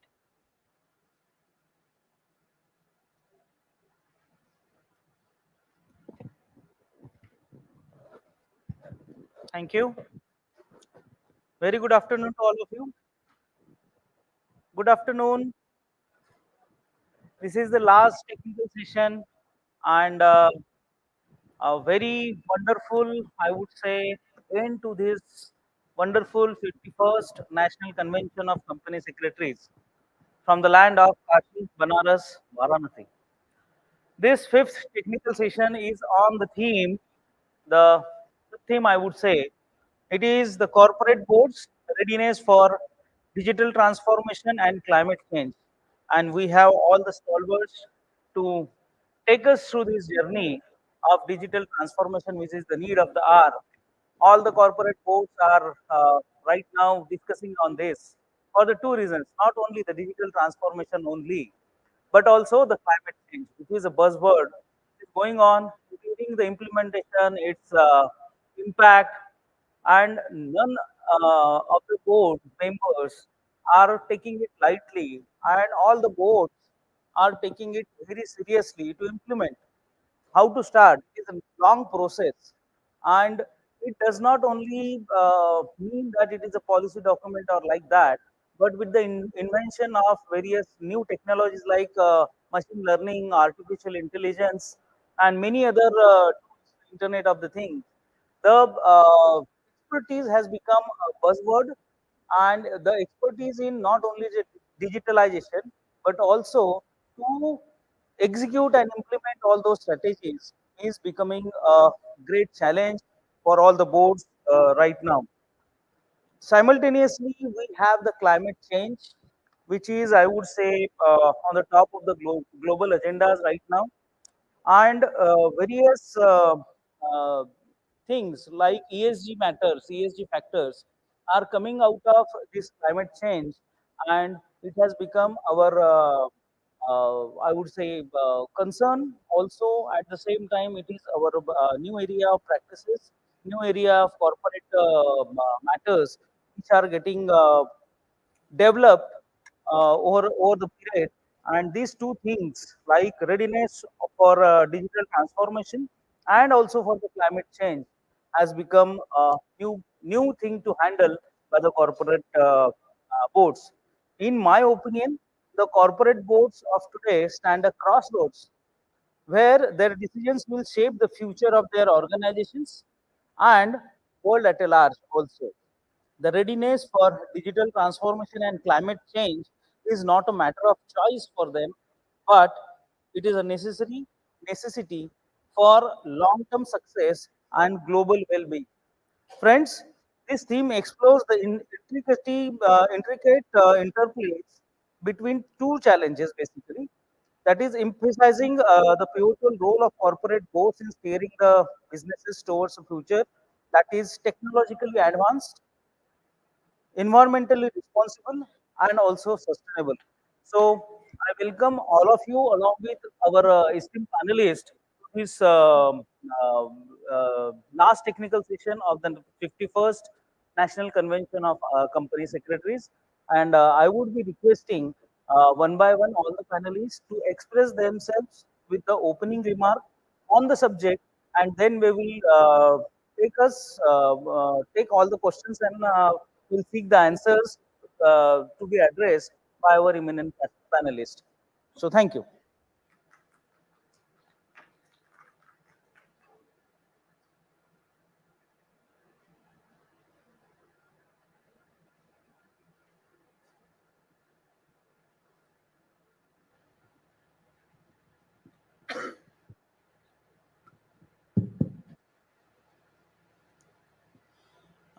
I would request PK Malhotra sir to first address with his opening remarks.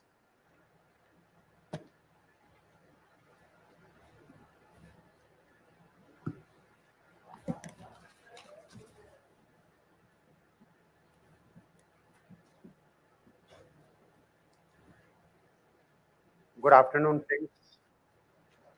I think I have a very distinguished panel with me who will be throwing more light on the topic corporate board readiness for digital transformation and climate change. And I would like to share my opening remarks on the regulatory development relating to board governance in India. I know you people have been attending this conference and listening to the people who have been coming in the dais and speaking here for 3 days now. And this is the last technical session. Probably, I think it becomes very boring because everybody must be looking at his watch as to when the last session is going to conclude so that they can leave for their houses. But fortunately, I found I attended the forenoon session and it was very interesting. Interesting because the subject was such that it was not concerning your day-to-day duties. Therefore, it became all the more interesting. And the topic which we are going to discuss in today's session, in this session, is probably the one which must have been discussed in the previous sessions also, and there may be some repetition also. So far as the opening remarks which have been directed by the coordinator of the session, I would just like to invite your attention to important cases which all of you must have heard or read about it. One is, of course, the Satyam Computer Services scandal, which was a corporate scandal in which Chairman Ram Lingaraju admitted that the company's accounts has been manipulated. The Satyam scandal was a rupees 7,000 crore corporate scandal in which the accounts has been manipulated, and Mr. Ramalinga Raju, he sent an email to SEBI wherein he confessed to falsify the cash and bank balances of the company weeks before the scam began to unravel with his popular statement that he was riding a tiger and did not know how to get down without being killed. I think that was a very important statement which he made.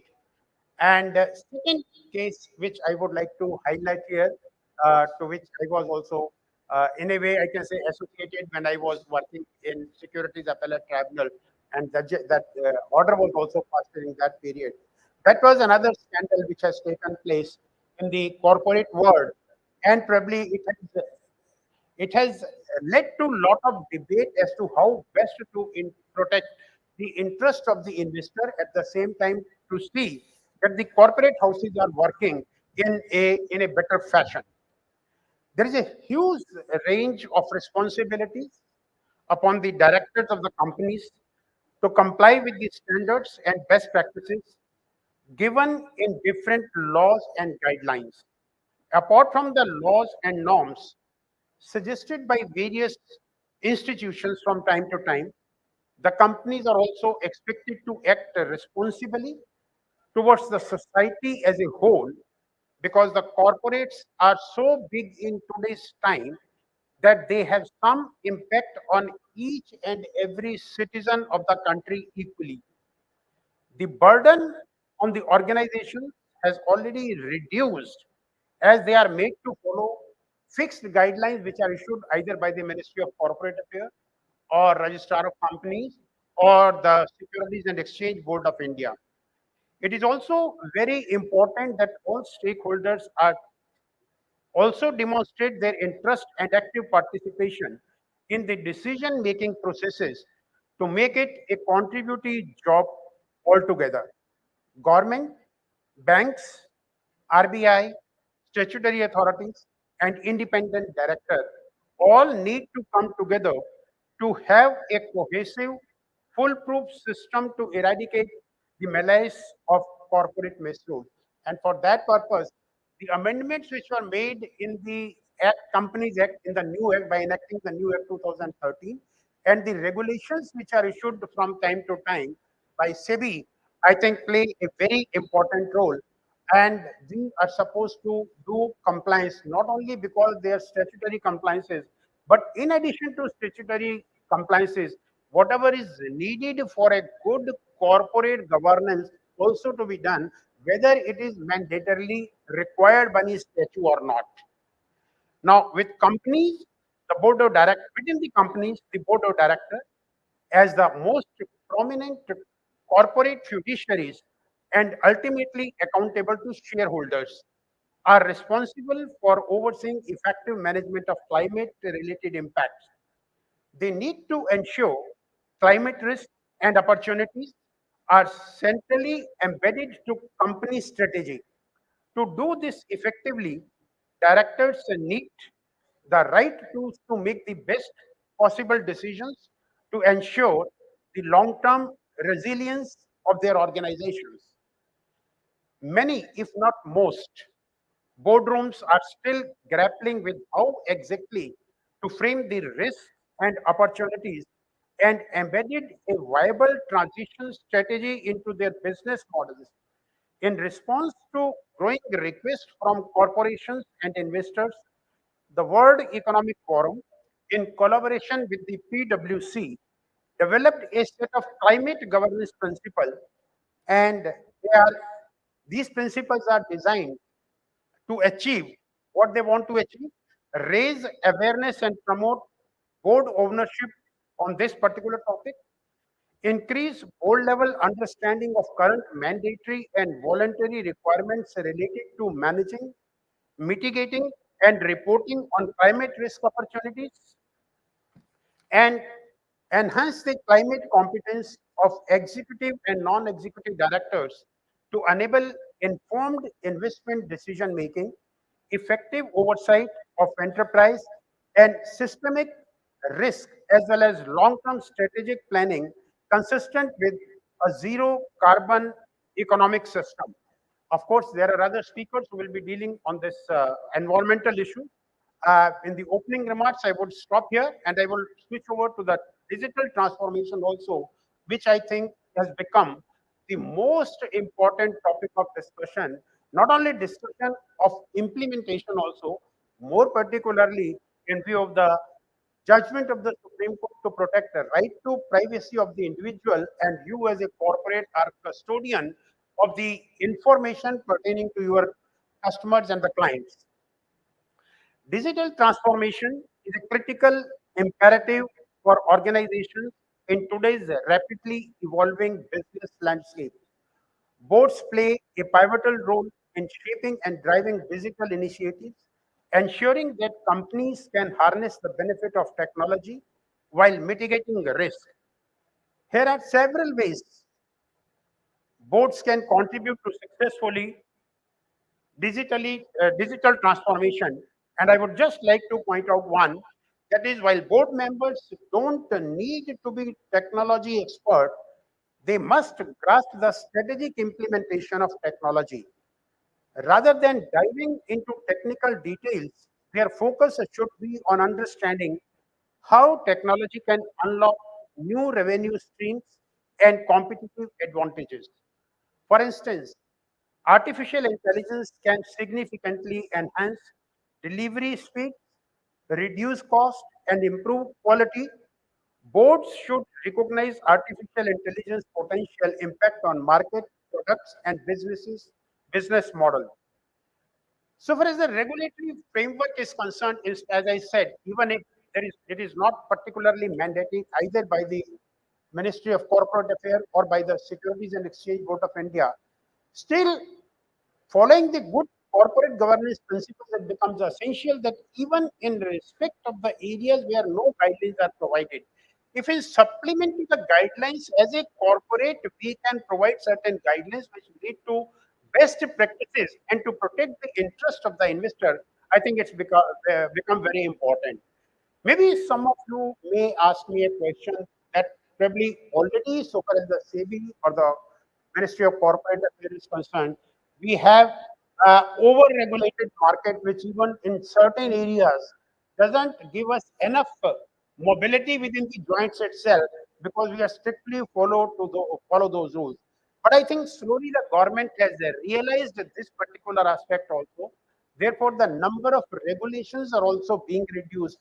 And similarly, you must be knowing that so far as the ministry, this Companies Act is concerned, many of the violations under the Companies Act have been decriminalized. Thereby, you are not required to face any criminal action for those violations, and more or less those violations are, I can say, they are all procedural in nature. So, in case of procedural violation, there are only monetary penalties and no criminal prosecution. I think that is a right step taken by the Ministry of Corporate Affairs. And sharing my own experience when this act was being drafted in 2013, probably that was one of the suggestions floated by the Ministry of Corporate Affairs. But at that time, the sentiments were so high with the Ministry of Corporate Affairs that any small violation should be penalized so that they maintain the discipline. Now, I personally feel that penalizing for every action is not a necessary impediment or necessary requirement for proper implementation of the law. If the laws are simplified and people are capable of implementing it without involving much cost, probably implementation with the regulatory framework becomes much easier, and probably instead of punishment, if it is more of advocacy and awareness, which becomes more important. And for that, it is not the government alone which has to do. I think the corporate world also have equal responsibility to see that the management works in the right direction. And as I said earlier also, it is the responsibility of the board of directors, where the board of directors is required to ensure that the company is following the good principles of corporate governance.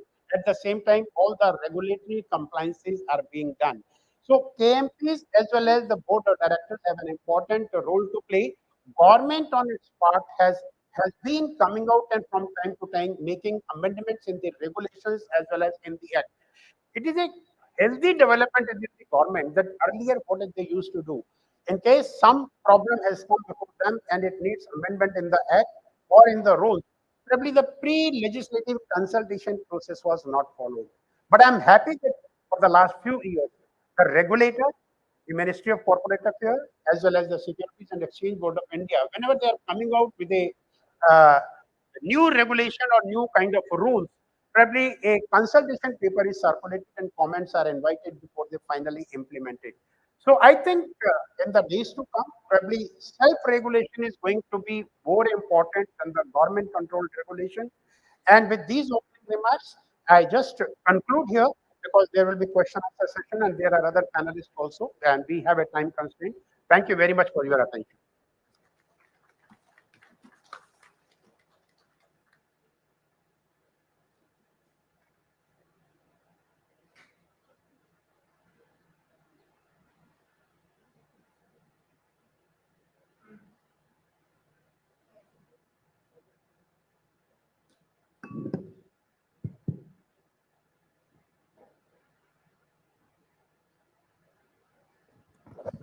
Thank you, sir.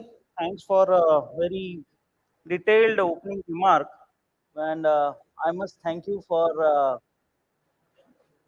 throwing the floor open with your opening remarks, wherein the the more readiness and the reliance would be now on the boards for the self governance instead of not only the rules and regulations and the guidelines. So thank you, sir. So I now request Sri Anup Madhwanji to please um, give his opening remarks about today's session.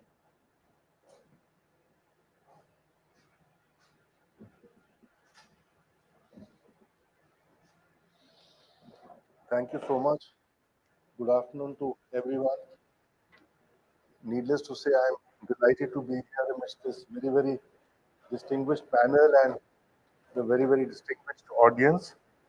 And my thanks to all the organizers and to all the participants for making that possible. So I think as Malhotra ji had mentioned in his remarks, Indian company law has over time evolved towards higher standards of prudence and transparency. By prudence, I mean all the good commercial practices that enable a company to be financially healthy and grow steadily and sustainably. And transparency, by transparency, I mean doing it in a manner that is proper, that involves compliance with all aspects of functioning and is ethical and fair. So both prudence and transparency have been progressively enhanced as an emphasis in company law, and they sort of counterbalance each other, and the effort is to retain a balance. You can't have compliance and transparency without commercial success, and you can't have commercial success without transparency and compliance. So they come as a whole, and the responsibility is primarily placed on the board for these compliances. The board supported by management and employees, and of course, the auditors play a key role, and of course, society and public opinion at large create the environment within which these goals are sort of abided by and implemented. And if you look at the structure of the board, it envisages a balance between skill sets, balance between interests, balance on even issues like gender. And I think across the entire set of board uh, directors, if you look at the shareholder and promoter directors, look at the functional directors and the independent directors, between them or amongst them collectively, the various conflicts of interest that could be there are resolved. For instance, a shareholder director or a promoter director have preponderance of his commercial interests, his or her commercial interest in mind, and similarly, a functional director who's part of the functioning of the company, part of the operations of the company, might also have some, pecuniary and commercial considerations behind uh, their functioning. To counterbalance that, we have the independent director.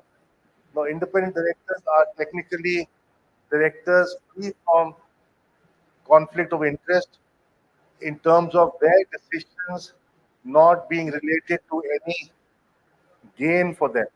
So that is largely true. To various restrictions placed on the benefits of independent directors, you divorce their decision making from outcomes that can benefit them personally. That is largely true through various uh, restrictions.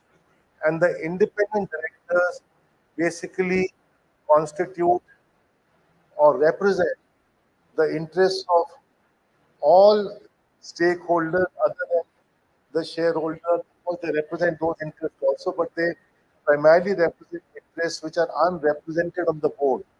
The shareholder is represented, majority shareholder is represented, the major shareholder is represented, promoters are represented, functional directors to some extent represent the interest of management and employees.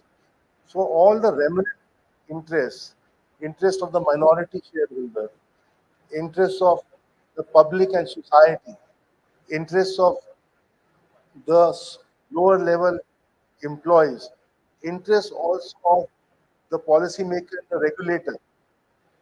All those remnant interests are represented by the independent directors. So collectively across the structure, the board has a balance between various interests, a balance between commercial functioning and compliance and transparency, and it irons out the conflict of interest that might be there in particular individual directors. So now in this context, let us look at digital possibilities. Let us look at the imperatives of climate change. So looking at, the digital possibilities, all these responsibilities that are placed upon the board, all these responsibilities which from the board devolve onto the company, they can be better performed, more efficiently performed through the adoption of digital and emerging technologies. So they are a force multiplier. They are not a substitute for this emphasis. They are not a substitute for this continued emphasis on good governance, on prudence and transparency, but they are enhancers and force multipliers. Sometimes we see it as a kind of fad, as a distraction from that underlying purpose. The underlying purpose remains the same. We cannot see it as a fad or a distraction. And to the extent that introduction is causing a disruption through ill-planned intervention, then that is not a positive thing. It is not meant to disrupt anything. It is not meant to undermine anything. It is not meant to lower the emphasis on key objectives. It is meant to be a force multiplier and enhancer to the existing, you know, emphasis that is there. And it is not a substitute for bad intentions. If a board or a management, for whatever reason, their intentions are vitiated, then digital technologies, emphasis on climate change issues, it is not a substitute for that deficiency. So the underlying premise is that the board members and the company management is well intentioned, wants to do its work more effectively, more efficiently, and to that purpose, employing these tools and instruments to strengthen their hands in achieving those goals of transparency and prudence. And for this purpose, the board has to play a leadership role. The board has to create a culture for innovation and technological upgradation. A board has to create a culture of sensitivity towards climate change issues and addressing them in all aspects of company functioning. So climate change is a new way of doing things. It goes beyond, complying with environmental laws. Environmental laws have progressively become more rigorous and demanding, but climate change issues captured to some extent under the entire ESG area, they involve a new way of thinking, and the board has to provide this leadership for creating a culture where technological upgradation to absorb digital methods, to absorb emerging technologies, to absorb technologies that address climate change issues, absorb practices that address climate change issues. It is that culture which the board needs to create, and then these things would happen in a self-sustaining manner beyond that. And we must realize that it is, of course, something desirable, but more importantly, it is something essential for companies to remain competitive. So if companies feel or boards feel that these issues can be neglected, then it will be to the detriment of the company. The company will not remain competitive vis-a-vis its competing firms. Your technology will lag behind, your processes will lag behind, your efficiencies in various aspects of your operation will lag behind, and to the extent you're deficient in compliances, whether it is climate change or other compliances, you will face increasing regulatory burden, and ultimately the way awareness is creating about climate change issues, the way various countries are bringing in things like border taxes, border carbon taxes, how various companies are looking at child labor issues and looking at various governance issues while procuring products. To the extent you neglect these aspects, you will lose customers. So it is an imperative that the boards have to be aware of and be equipped to deal with, and based on that, create a culture for this transformation to happen spontaneously in the company through its culture. It is not something which can be top driven through micromanagement. It has to be driven through a culture that is self generating in the company and which is deeply seeped into the functioning and thinking of the company management and employees. Now, what can be gained? If you look at, digital technologies, it can give you expanded reach, expanded span of control, and improved quality of oversight. So the reach of the board can be expanded through digitized information coming in a timely and comprehensive manner. The span of control of the board can expand.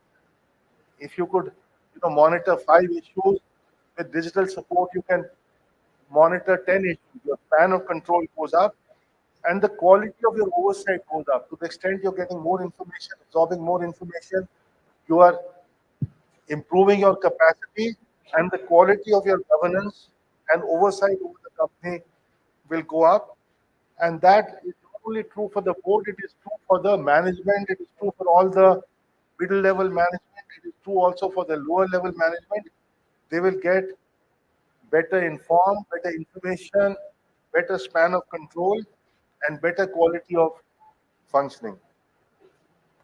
Now, what does digitization do? One aspect is it creates a seamlessly interlinked, and paperless procedure for approvals and operations. your entire operations company-wide interlinked and digital, then you have a seamless generation of information across the functions of the company, whether it is sales or procurement or HR or any accounting, any aspect you can think of. If it is digitally integrated, it is seamlessly incorporated in that digital platform, and to that extent, you have real-time functioning. A company with real-time functioning has tremendous advantages in discovering things in a timely manner, addressing risks and challenges in a timely manner, responding to these risks and challenges in a timely manner. Just think of a company where every aspect of functioning is digitized. You're procuring something digitally procured, all the accounting information comes into the system. You're selling something digitally sold, all the information on sales comes into your seamless digital platform, and you can have accounts on a real-time basis. You can have all aspects of company functioning revealed to the management on a real-time basis. You can know at this instance what are your sales up to now. You can know to this instance what is your procurement up to now. So it has tremendous, advantages. And of course, the other advantage is it can give you systems-driven compliances. All your compliances to be built into the system with appropriate triggers. The system should trigger the alert that okay, this compliance has to be met with by such and such entity. So you can ensure timely compliances through systems triggers. You have innovations like AI and data analytics. So AI and data analytics applied to this digital platform. What is the digital platform doing? Giving you comprehensive data on every aspect of the company's functioning: procurement, sales, HR, rejections, quality issues, compliances. It is giving you data. It is telling you how your customer profile might be changing.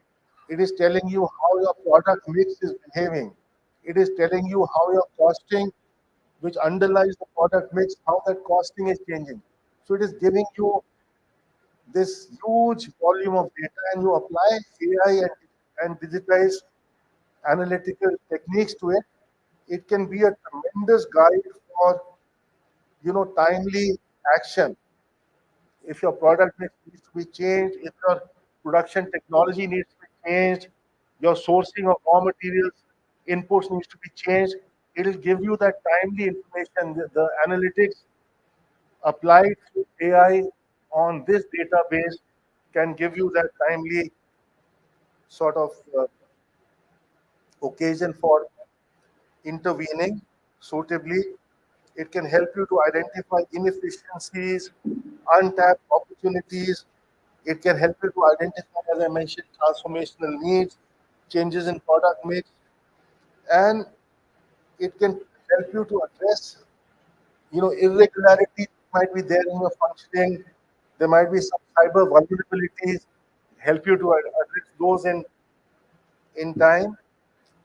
Then, of course, you have techniques like blockchains. Blockchains for companies which are distribution oriented, it can be a huge distribution tool for distribution and efficiency and tracing. Technically, you can trace rice. For instance, someone is a rice exporter, rice from the field of a particular farmer to the customer. That's the kind of tracing ability blockchains give you. I was in commerce and we had huge issues about rice consignments getting rejected in Europe, and then you didn't know who to blame, who is responsible for those pollutants that were discovered in the rice at the border. And with traceability, you can trace back those particular bags to particular farmers who produce that rice or whatever product it might be. So blockchain, huge, force multiplier in terms of efficiencies in your distribution network and traceability very important for pharmaceutical products also. Any product which has an implication for human health, it's very important. Then, of course, a new area of IoT, the Internet of Things, robotics, uh, and the entire area of Industry 4.0, to the extent you can integrate machines with your digitized operational system, you are further enhancing your efficiencies. I recently visited the BMW plant in Germany. So there they have an integrated system. That system is generating requirements of the product mix. The system generated product mix that they require gets fed onto the computers in the robots. And ultimately, the robots are getting real-time instructions as to what operations they have to do. So your product mix from the assembly line is being shaped by the entire information set coming in through that digitized, platform. So IoT, robotics, Industry 4.0, another huge area where the board has to, encourage the company to go to. And we are talking now about servicification of manufacturing. Manufacturing is getting what is called servicification, where increasingly the production of goods is becoming a service. With 3D printing, for instance, the entire production value is captured in a program. So you don't export the good, you just export software instruction to some third country, and then you print the product with a printer, which is a rudimentary operation. So the entire value in manufacturing gets converted into a software program. So simplification of production as you hit labor constraints of you know uh, labor in manufacturing, servicification opportunity is huge for transforming your operations. Other areas, e-commerce, for small businesses, if you can get onto the e-commerce network, your reach is magnified. We had experiments in commerce, we had experiments with self-help groups in districts where the self-help group was producing a product that could be sold in Europe, could be sold in America. We tied them up or tried to tie them up. I don't know what happened to their outcome. Tried to tie them up with e-commerce platforms so that some small producer, including Varanasi, we did that for a lot of artisans and agricultural producers. We tried to, and some exports to the Middle East all went up hugely. So e-commerce is another area where the reach of a manufacturer can be magnified across the globe, and you can reach places where you could not have thought of reaching as a small manufacturer in some small town where you're producing some exotic product. So huge opportunity. And of course, let me say briefly that there are of course a lot of challenges in this. you know when you're operating digitally, you have to guard against fraud. You have to now comply with all the data protection and privacy laws. The DPDP Act is enforced. So all those are challenges that the boards must be prepared to face. And the environment, business environment, and the legal environment and regulatory environment is getting increasingly complex. So boards have to be prepared to deal with the complexity. To the extent the boards must educate themselves, keep upgrading their skills. And you see, the best thing is the board, in a sense, selects itself. The board is selecting itself through the NRC committee. The NRC committee is the most powerful committee where you are shaping the future of your board. So, to the extent you're a director on the NRC committee, you must shape that future to get the requisite skill sets, to get the requisite interest, whether it is gender interest, or whether it is someone specializing in digital technology, someone specializing in legal compliances. So the board must shape itself, prepare itself for these challenges that will emerge increasingly as the environment becomes more and more complex. And finally, on climate change, For the first time, climate change is becoming apparent all around. Till very recently, I thought of climate change as some finding on some scientist's computer that I did not have to be bothered about. But now, over the last 3, 4 years, for the first time, we've seen how climate change is actually affecting us. The monsoon, when I was growing up, used to come in, I think, June in Delhi. Its onset has been now delayed to maybe late July. By August or so, the monsoon was over. Now, till end September, early October, the monsoon continues. So we have seen climate change. Then climate stress. Last 2 years, India saw heat stress at the time of harvest. Agricultural productivity came down. We saw untimely rain at the time of sowing. That again caused huge agricultural losses. So climate change is something which we have to face. And I think companies have a major challenge in terms of adopting technology, adopting operating practices that are, sound practices in terms of mitigating and adapting to climate change. So it has to be a way of life in the company. Almost every aspect of the functioning must change. For instance, we are using plastic bottles in the room. Maybe in our companies, we have to eliminate all these aspects which have an adverse implication for climate change. No plastic, reusing, recycling products. So it has to become a way of life in the company. That there again, the boards must think of methods to inculcate that way of thinking across the entire company. So thank you for your patience. I'll conclude my remarks at this time and we'll take up the rest of the questions. Thank you.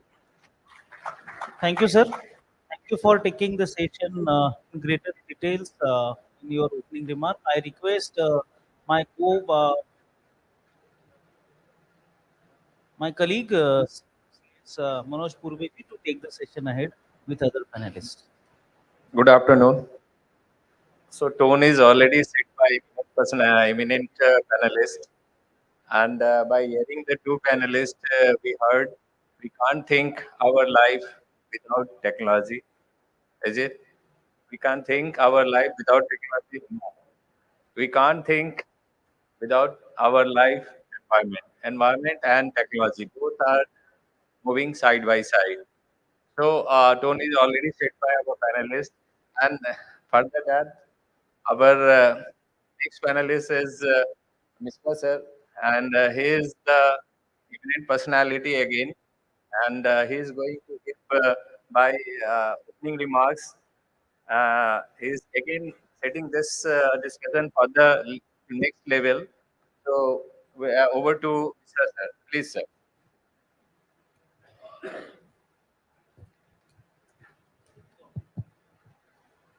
Good morning, namaskar, namaskara.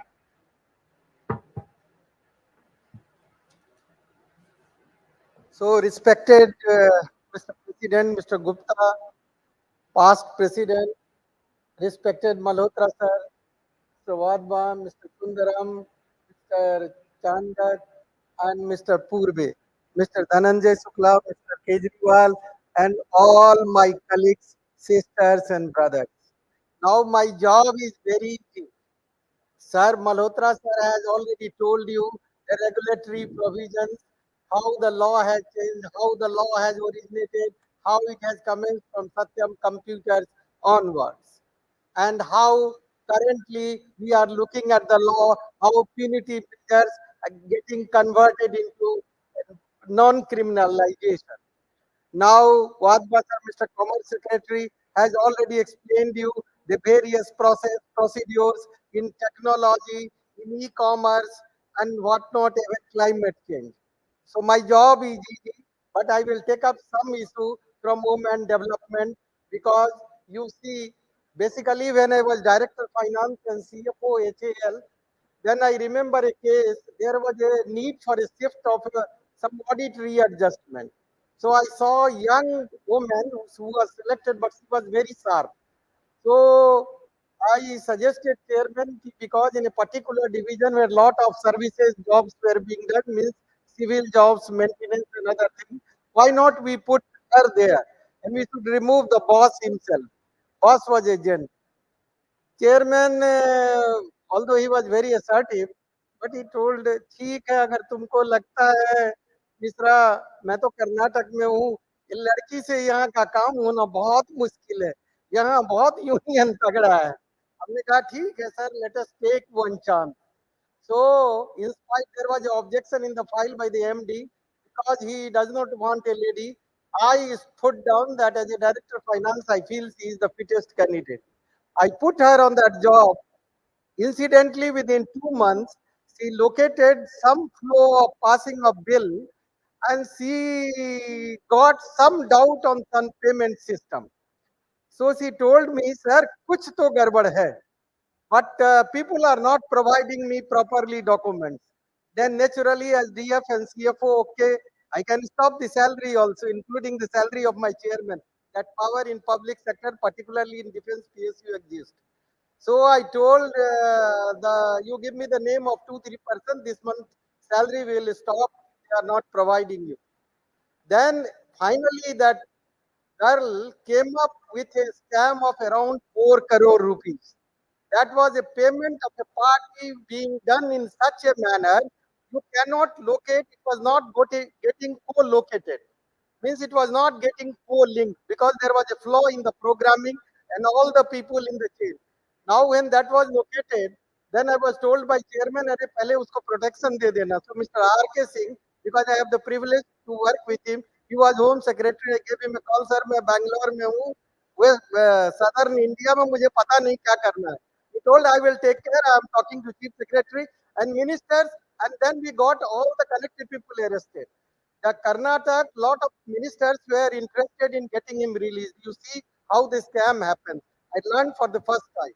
And finally, after R.K. Singh, Mr. R.K. Singh spoke to the Chief Secretary, Mr. Rangnath was there at that time. He was perhaps his batchmate. So all protection were provided. He briefed CM, nobody should interfere. This is defense case and we have to be very critical because the amount was very large. In any case, finally we got the amount largely recovered. So what I am telling you, women can do a lot, but you have, it is not required that somebody should empower her because she is constituting 48.5% of the population. She is equally powerful. She is a mother, she is a daughter, she is a sister. So we should not ask for a power from somebody. Nobody gives power. Power is your own. You yourself. Suppose if she gives me in writing something and something goes wrong, as DF I will become responsible. Similarly, in every line that is there. Second thing I will tell you, the company secretary, because you have my topic is like that, so I will take up that issue also. Examination of board process by quasi judicial body. Now I have heard the most influential, the top-notch judges, retired judges, even to the Mr. Harish Salve and all luminaries. I have heard some of you also. Some of you are sitting here also, whether as past president or as my colleagues. Now I can tell you, you are performing by personal reading initially when NCLT, because I was in NCLT also and NCLT later on. So I have seen your performance in NCLT also. Now in NCLT, initially for 2-3 months, there were problems with company secretary because it was not their core profession. How to present it, how to speak, and the other side, naturally, you have very senior counsels also. Then I used to tell, because I was also not much aware about it, so I used to ask the presiding officer, that is the concerned judge, brother, there is a problem. They are new. This fellow is very, oh, ये तो बहुत पुराना आदमी है, तो इसको घुमा देगा बच्चा है. And you see, fact-wise, that youngster from your side were correct. So, to be very frank, I used to ask a question, very lenient question from that side, a very difficult question to a senior advocate. Now I tested, You people later on came to the level of very of even to the some senior levels also. You have the capability. Only what is needed the day when you are appearing before NCLT, then on that day, please go through the full file because it is the procedure in the judiciary, whether it is quasi-judiciary or judiciary, there is a procedure.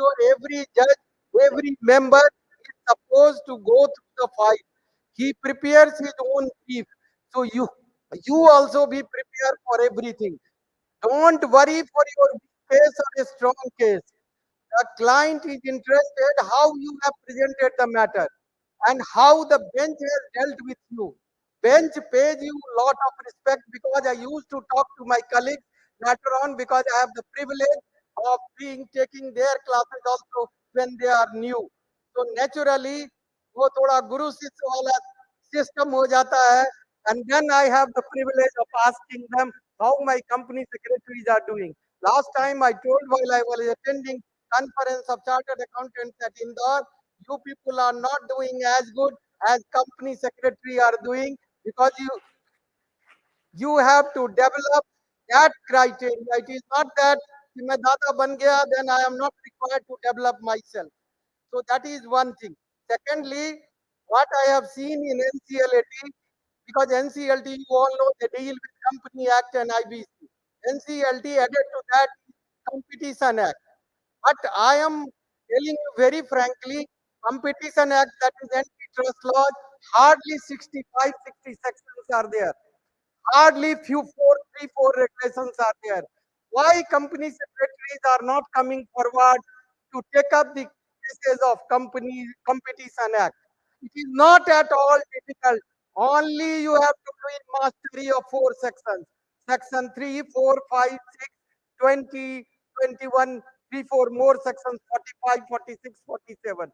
You all can have a better package. You will generate better package than what you are getting in IBC or even company law, because that particular Competition Act is mostly taken over by the advocates.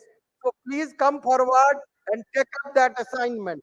Secondly, I am also telling you another field because Mr. Gupta, your president, is always interested in the growth of your profession. And he is always pushing that matter. Your entire council is also pushing your matter. So I will tell you a new area because I was discussing in the government that new area is coming project management. Now, like IP is a profession, some speaker must have spoken on the subject earlier, that project management is also likely to come up. It is not that you have to become a technologist. It is not that everybody is supposed to know operation research and linear programming. It is a part. Everybody has to understand the system, how it goes up. So that will be a very good area. Please prepare yourself because this may come soon, and at that time, and it will be open to all the three professions. So you can take advantage of that because they will be giving the information stage by certification. Something will be there. Now, another thing I can tell you about the examination of the whatever topic they have allotted to me. Now, quasi judicial bodies, what type of action points are coming up? Because, or you can say, what type of petition or application you are filing. You are filing basically what? Operation in mismanagement, that is a family dispute. I call it a family dispute because that is related to when father was there, there is no problem. As soon as father demise happen, thereafter all the brothers start fighting to take over the control of the company. Or there is another way that elder brother, after the demise of elder brother, all other brothers start fighting, influencing sisters, creating all these phenomena. Now, what I can tell that area, another area is your compromise arrangement and amalgamation. I think chapter 16, maybe section 230 onward to 235. Now, other things are procedural, statutory in nature. What the board like, what the bench like to know from you, please never fudge any data because they have already told you about the ethics, about the standards, and about the profession. So, first of all, never give, even if your point is weak, by fudging you are feeling that you can get the case won. No, you speak truth. If it is a truth, even if your point is weak, suppose you are not entitled for that, even if your point is weak, the bench is considering who is speaking the truth. Now, truth comes out in 5 minutes or maybe in 10 minutes, 6, 7 minutes, we come to some mindset comes up who is the correct party, to whom the benefit be given.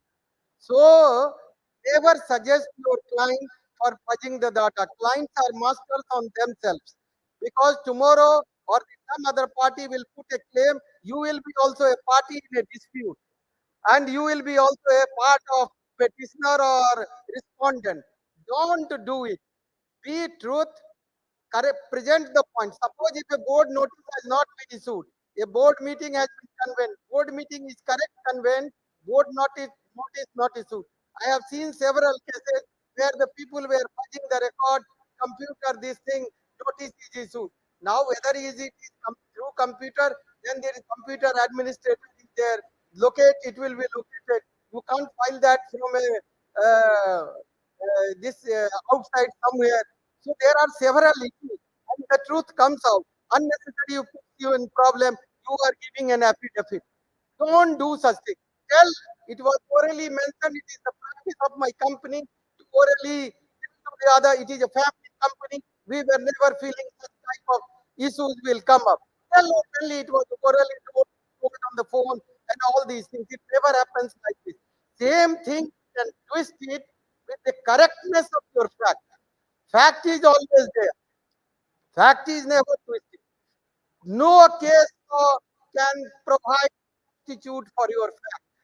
Case law supplements your fact. Case law cannot build your case on its own. This is my personal observation. This aspect I am very clear. So I am telling you, brothers, sisters, and brothers, be very cautious. Few areas, how many sections we are dealing. I was thinking how many sections I have. I don't think 27, 28 sections. These are the sections which are all known to all of you better than me. But for this thing, I am just telling you, if I am wrong, you can always correct me. What are the sections we are dealing before NCLT or LAT? 241, 242, 230, 235, 210, 196, 200, 62 to 68, 73, 70, 250. So these are the sections we are dealing. You can always become a master in those dealings.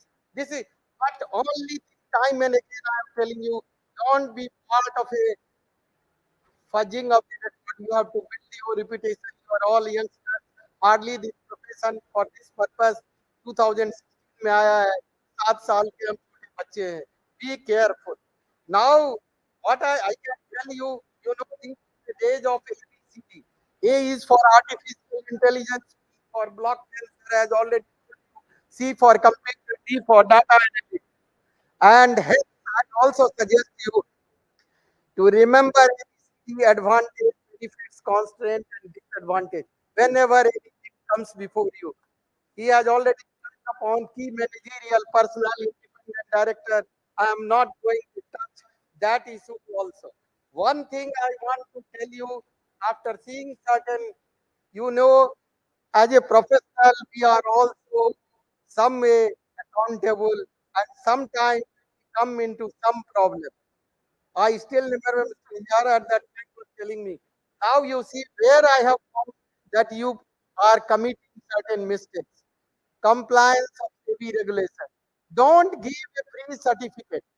Don't go for that 10,000 rupees or 20,000 rupees, that certificate business, if the management is not showing you that particular record.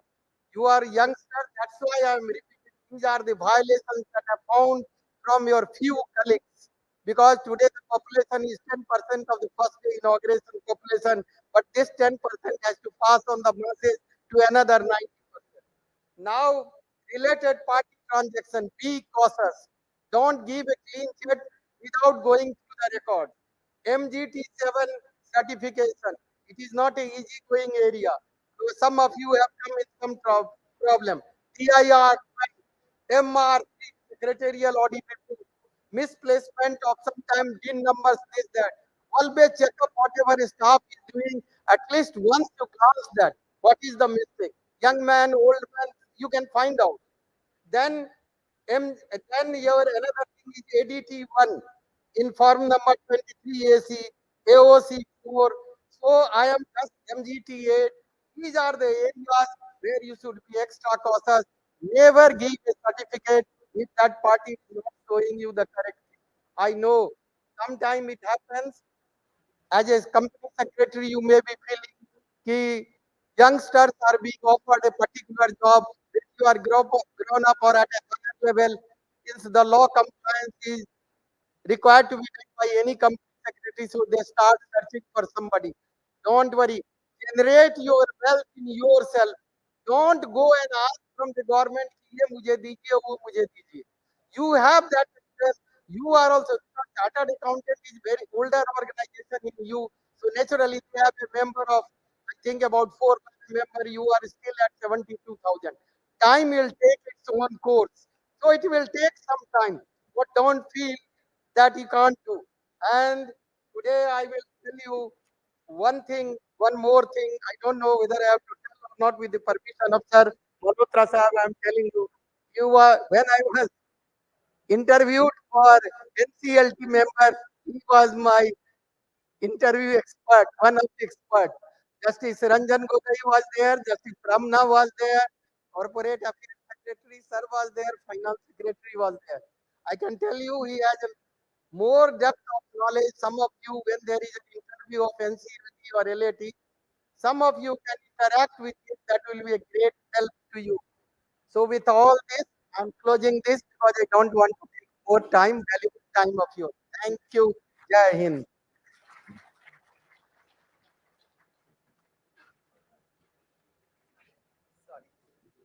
Absolutely, sir. So you heard panelists three different aspects of this topic called readiness for digital transformation and climate change.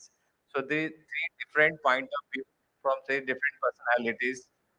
And now in line with, we have with us another renowned panelist, Mr. Sundaram sir, and through word of wisdom of his, we are going to hear about his aspect of this particular topic. So over to Sir Sundaram sir, please.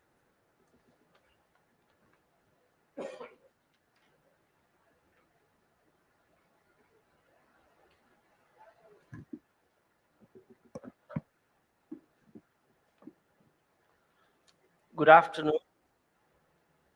At the outset, thank you for giving me the privilege of being with the distinguished panelists. I'm the odd one out, actually. If they look at it, Ramesh didn't come. So I proved to be the odd one out today. I also thank Alidas, who has been instrumental in prevailing upon to make me come to this session. I just want to share some thoughts arising from my own experience of as an executive director, as a management director, and as an independent director over some years. Some experiences, observations, and inspiration. That's what I would really share. Fundamentally, as I have seen, the basic concept that I have is management perform, boards govern. The role of the board is to ensure that governance on the management performance. In that aspect of governance, there are two distinct features that I have seen. One is there are short-term governance issues, there are long-term governance issues, the oversight. There are compliance issues, delivery, performance, all that put into the shareholders, all that are short-term. But the board has a very big responsibility to ensure that the company is prepared for a longer term. Longer term issues can be succession planning, leadership development, let's say the digital transformation we are talking about, being prepared for climate action, ESG issues. So therefore, and I reflected why we put the digital transformation and climate action together. I reflected. Then I realized the thread, the link is the longer term existential issue of a corporation.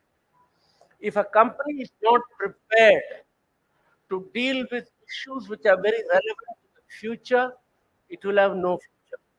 So the board has responsibility to ensure that they deal not only with the shorter term issues, but also prepare the company for its longer term.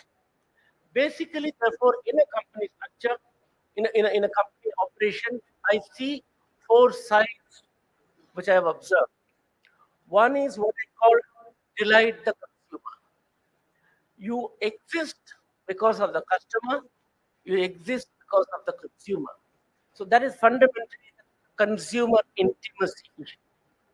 The second aspect that you have to be reward the investor, whether a debt investor or equity investor, that is the financial performance. So the board has to ensure that there is a financial delivery, the economic performance, economic license to operate, management delivers that as the second aspect. However, performance cannot be at any cost. That is why the oversight and governance becomes important. Therefore, the third side is govern responsibly, because you are responsible to all the stakeholders, not just in one specific stakeholder, all the stakeholders. So the governing responsibly is a very important aspect of a company operation. And the fourth one is you need to remain relevant to society. The social relevance is very important. If you are not doing, for example, it really means that there is a society signaling you that you are not relevant to society. Similarly, you need to operate in the social license to operate. And that clearly how the board has to ensure that these longer term aspects are really looked into. So there are four things: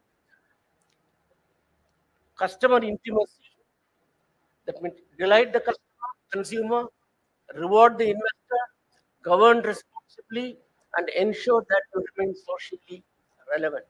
And that's the point I think Sawadwan made very clearly to say that you become the force multiplier. You are in a position to really, you are as a group, you are the force multiplier. So what is it that we can really do? What is the board required to do to ensure that this is brought to fruition, that is trued up in your board operation? There are a couple of things which I would like to share. First, I think the board has the responsibility, the board chairman, led by the board chairman, has the responsibility to bring these topics on the agenda. When we talk about, for example, digital transformation, or we talk about ESG issues, the board has to ensure that it is on the agenda.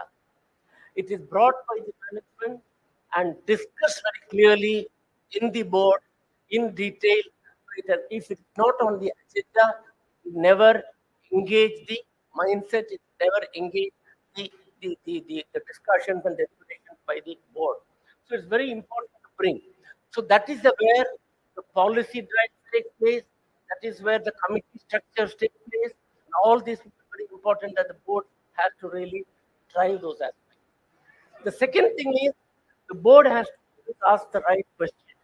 The job of the board is to ask the right question, inquire into the detail, demand information, and ensure that you are well prepared in the meeting. See that the management is answerable, the management is coming well prepared. In that well preparedness, both in digital transformation or in climate changes, you need to insist on a strategic roadmap. How are we going to deliver this? What are the metrics? What are the milestones? What are the measures? How would you deliver this entire thing? So it's very important to insist on a strategic roadmap, and that roadmap will really give you how you really monitor this over a period of time. What will be a measure of success? For example, when we talk about digital transformation, it's not just the regulatory part of it. It's not just the data protection aspect of it. It's not any one specific thing. It is the entire company. Mr. Madhavan clearly explained the various aspects in which the digital transformation of the company can take place. The kind of technological movement which is really happening today, if you are not really able to bring them forth to the operations of the company, you will find very soon you will be completely not remain contemporary and you will be left out. So it's very important to understand that you need to ensure that this agenda is discussed and the strategic roadmap is demanded. But the boards have to demand of the management. The third, I think, the board must discuss whether allocation of resources, be it a capital allocation or be it management bandwidth allocation, is this allocation sufficiently there? Is it being given for these purposes? Whether it's the digital transformation we talked about, how much of capital is going to digital transformation, how much of capital is being invested for ESG issues, the environment issues. So the capital allocation issues are very important. You just need to see that the allocation of resources is discussed in the board meeting. The next one I would really say is the board aware of talent pool.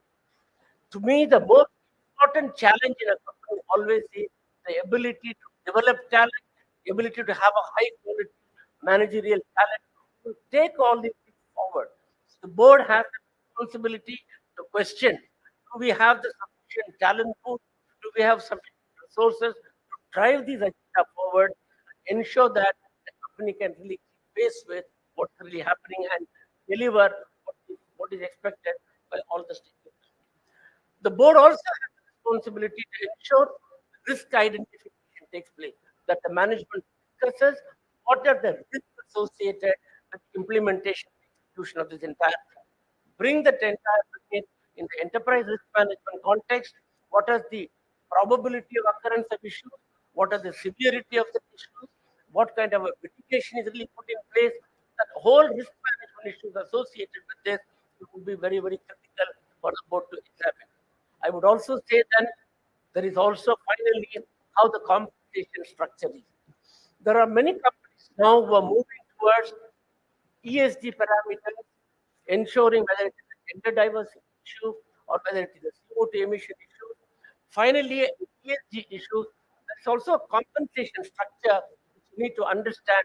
When you really deliver, then only some of the compensation can really sort of take place.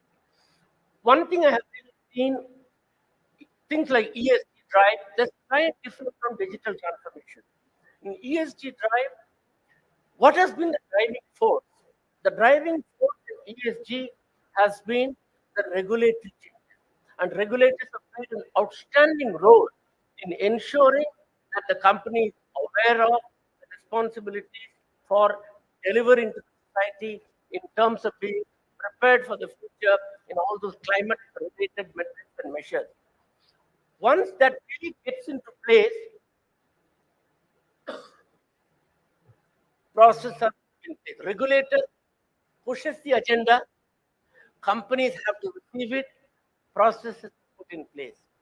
But the true success is from the regulatory and processes, you move to internalizing part of the culture. That's very, very important. That I'm doing this not because the regulator has asked me, of course, the impetus has come from there. But the impetus that correctly has come from there, you have to put in those processes. The board has to ensure those processes are in place. Those processes, when they are really operated well, when you demand of the management as the board, how is it really operating? What are the failures? What is succeeding? Let us have a transparent discussions of that. Let us put the mitigations in place. When you really do all that, slowly it is embedded in the culture of the organization. And once the culture of the organization becomes, then it is a very second nature how to really operate.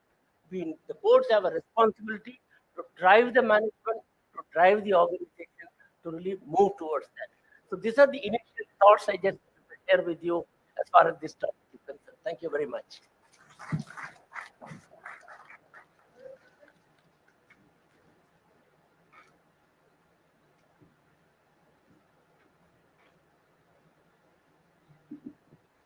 Sir, now it's time for question and answer session, sir. I start with Malhotra, sir. It's about it's related to company secretary, as this forum is meant for the company secretary. Sir, company secretary have a good insight into cyber law, data protection, management information system, and best practices in technologies area.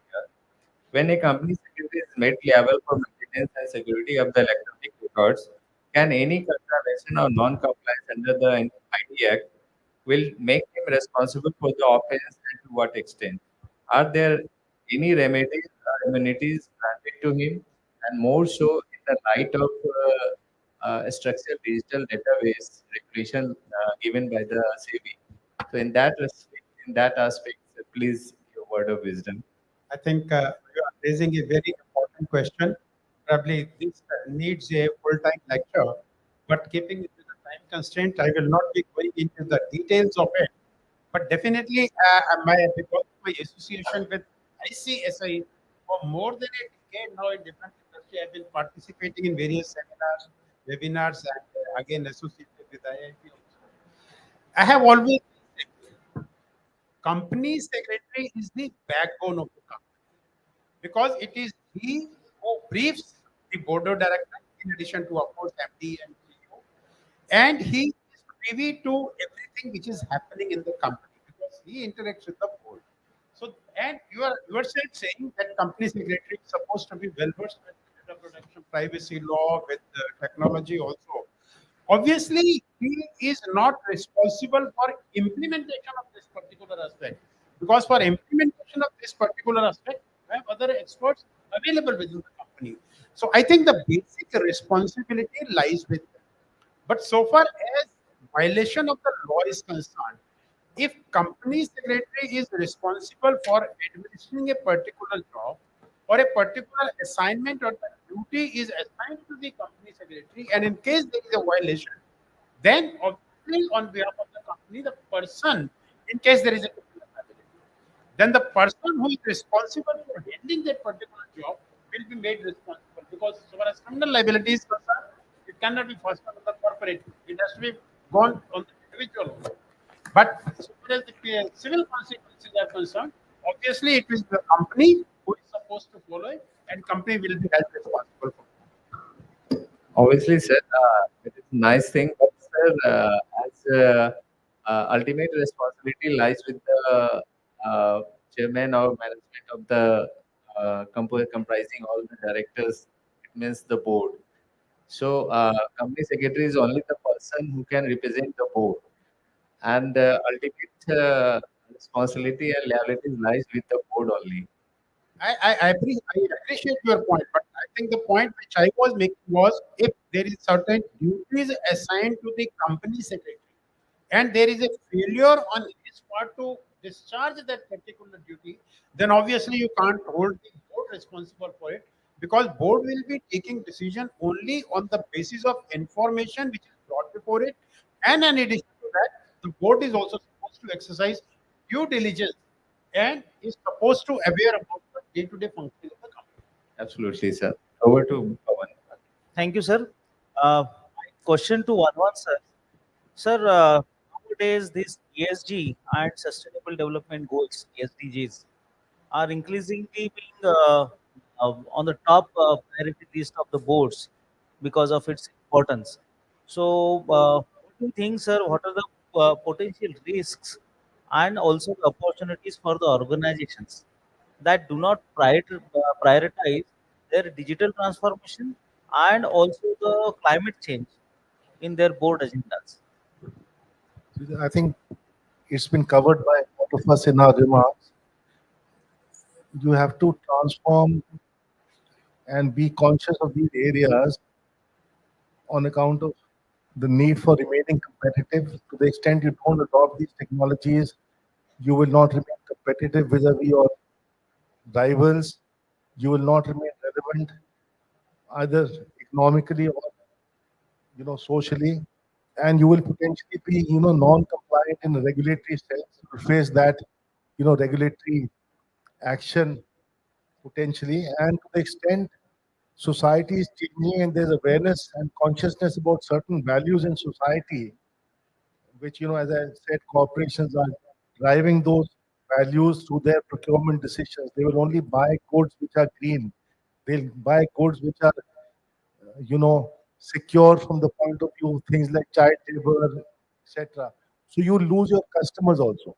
So apart from, being conscious about your social responsibility, apart from that consciousness, you will face adverse consequences if you don't keep these possibilities in mind and abide by them. Correct, sir. But how do you see the progress on these aspects in India? I think the progress is quite remarkable. It is partly driven by regulation. If you look at all the environmental laws, they will become progressively more demanding. The entire area of ESG has been consciously brought onto the board agenda. So awareness is huge, and even otherwise, people are realizing that the future of mankind lies in addressing issues like climate change, in adopting, digital technologies to deal with challenges. So it is both, uh, a kind of conducive regulatory environment which has been created and self-awareness of, well-meaning individuals. So both these things are driving awareness and driving sort of compliance in that direction. Thank you, sir. Thanks a lot. So, Misha sir, uh, during COVID-19, we have seen the spur in technological advancement at NCLT and NCLAT. They were typically e-course, e-hearings, online hearings, and it was a new normal. And of it is again being needed that it should be continued. Those options should be there. Few courts are giving the options. Courts are still not allowing that. So, sir, how emerging technologies such as artificial intelligence, blockchain, can be used to reduce the workload of the tribunal? Along with that, sir, what would be your advice for the professionals on use of these technologies and basic etiquettes which you expect from the professionals also? If you could address that, it would be added advantage. I have a very good system. When I was in the tribunal, one side was appellant, another side was respondent. Huh? Oh, sorry. What I am telling you that when I was in NCLT or NCLT, it was very easy job. One side appellant, another side respondent. Both will make their submissions. Then you have to give your this thing. But here we have to give a direct answer, no problem, because in the class also it is very good. One side will raise question, I tell other side first you respond, then you have to give answer. Now it is very good. Now in during COVID, what has happened, because for a long time it continued because of the some members falling sick and all other things. So it started from their home office or not home office, even from their home. So naturally, what we learned that how to keep the record. All the members were particularly trained and tuned how to keep the record, how to get some input from the record, how your side you naturally also use to put the page numbers and all these things so that you can get to that page. Whatever they are telling, you have to make it a tally list. What are the points are coming up? So more or less, most of the members, I can tell you, still there were some members who have some strong observations on this, but other members started operating through the system. And I can tell that mostly the system is stabilized. Now the question is artificial intelligence, where it can be applied. Now there are so many areas. Now section 252, restoration of companies, section 230, 232, compromise first stage. There is not much issue you have to see. You have to only see the compliances of X, 1, 2, 3, 4, 5 issues.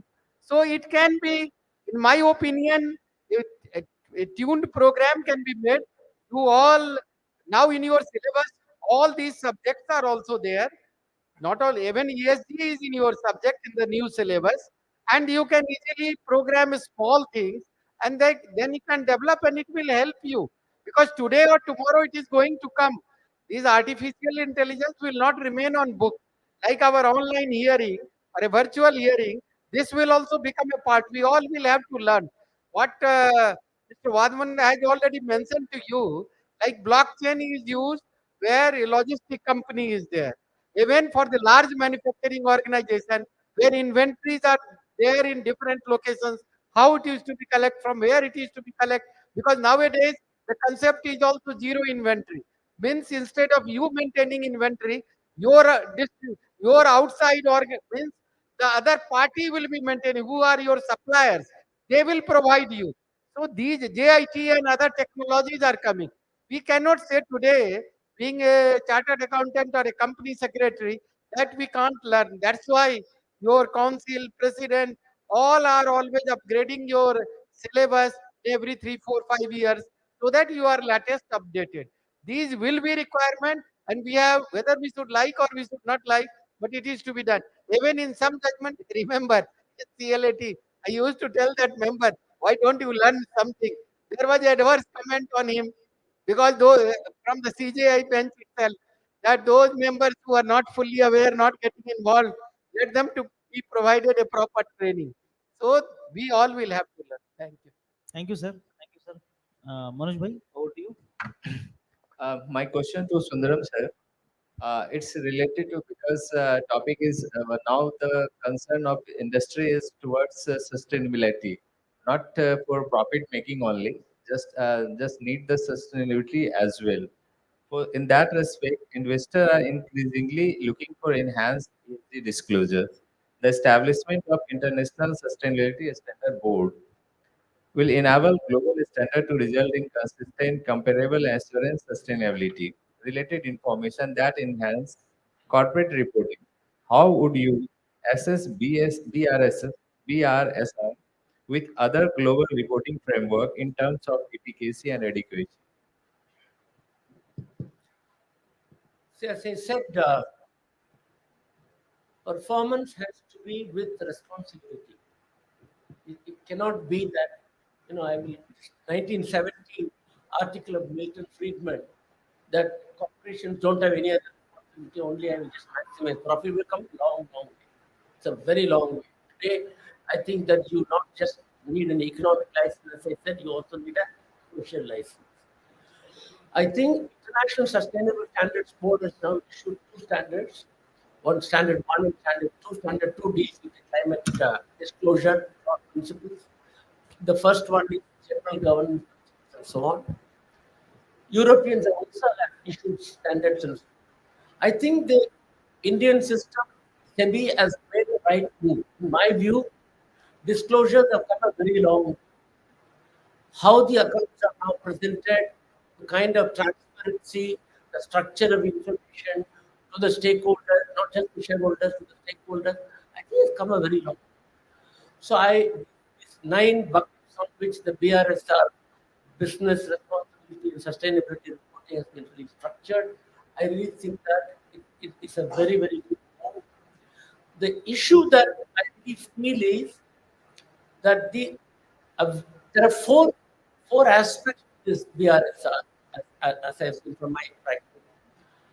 Availability of some of the information, accessibility of the information, accuracy of the information, and assurance of the information. This is the four. There is an availability issue, there is an accuracy issue, there is a assurance to really do, and accessibility. And if you really see the details, I don't know those 9 blocks. Some of this information is really unstructured. We have to bring them a structure, as Sawadwan has explained. A lot of digital and technological will help. But BRSR cannot only be restricted to the listed companies. Now, right now, 250 listed companies, top listed companies. This also has to encompass large listed corporations also. Just also encompass large government corporations also, who may be commercial government corporations also, but they also in right? So they also do water discharge, they also do pollution. So, but I think it's moving in the right direction. I would expect that there is some amount of regulatory forbearance will be required for companies to internalize this better over time. We don't have to come down heavily immediately. I think this needs to evolve. The information itself has to evolve. In my mind, it's a very, very good step, right direction. It really gives clearly how on all those parameters the companies are really improving. So I really think, but more work needs to be done by the company over time, and board have to do this. Many companies, not many, I can't say, some companies have moved to a committee structure of ESG committee specifically. Once you have an ESG committee of the board, it has the advantage of discussing these aspects of ESG aspect and the BRS report as well. And I think that it will contribute significantly as a board committee is what I really feel. So it's the right step in the right direction. Thank you, sir. With as we are just at the back end of this technical session, I would request the audience if you have any questions. Yes, sir. So that panelists can Mike, answer. please, this side.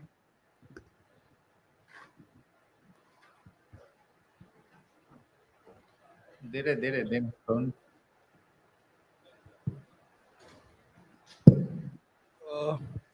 I have a couple for Mr. Sundaram.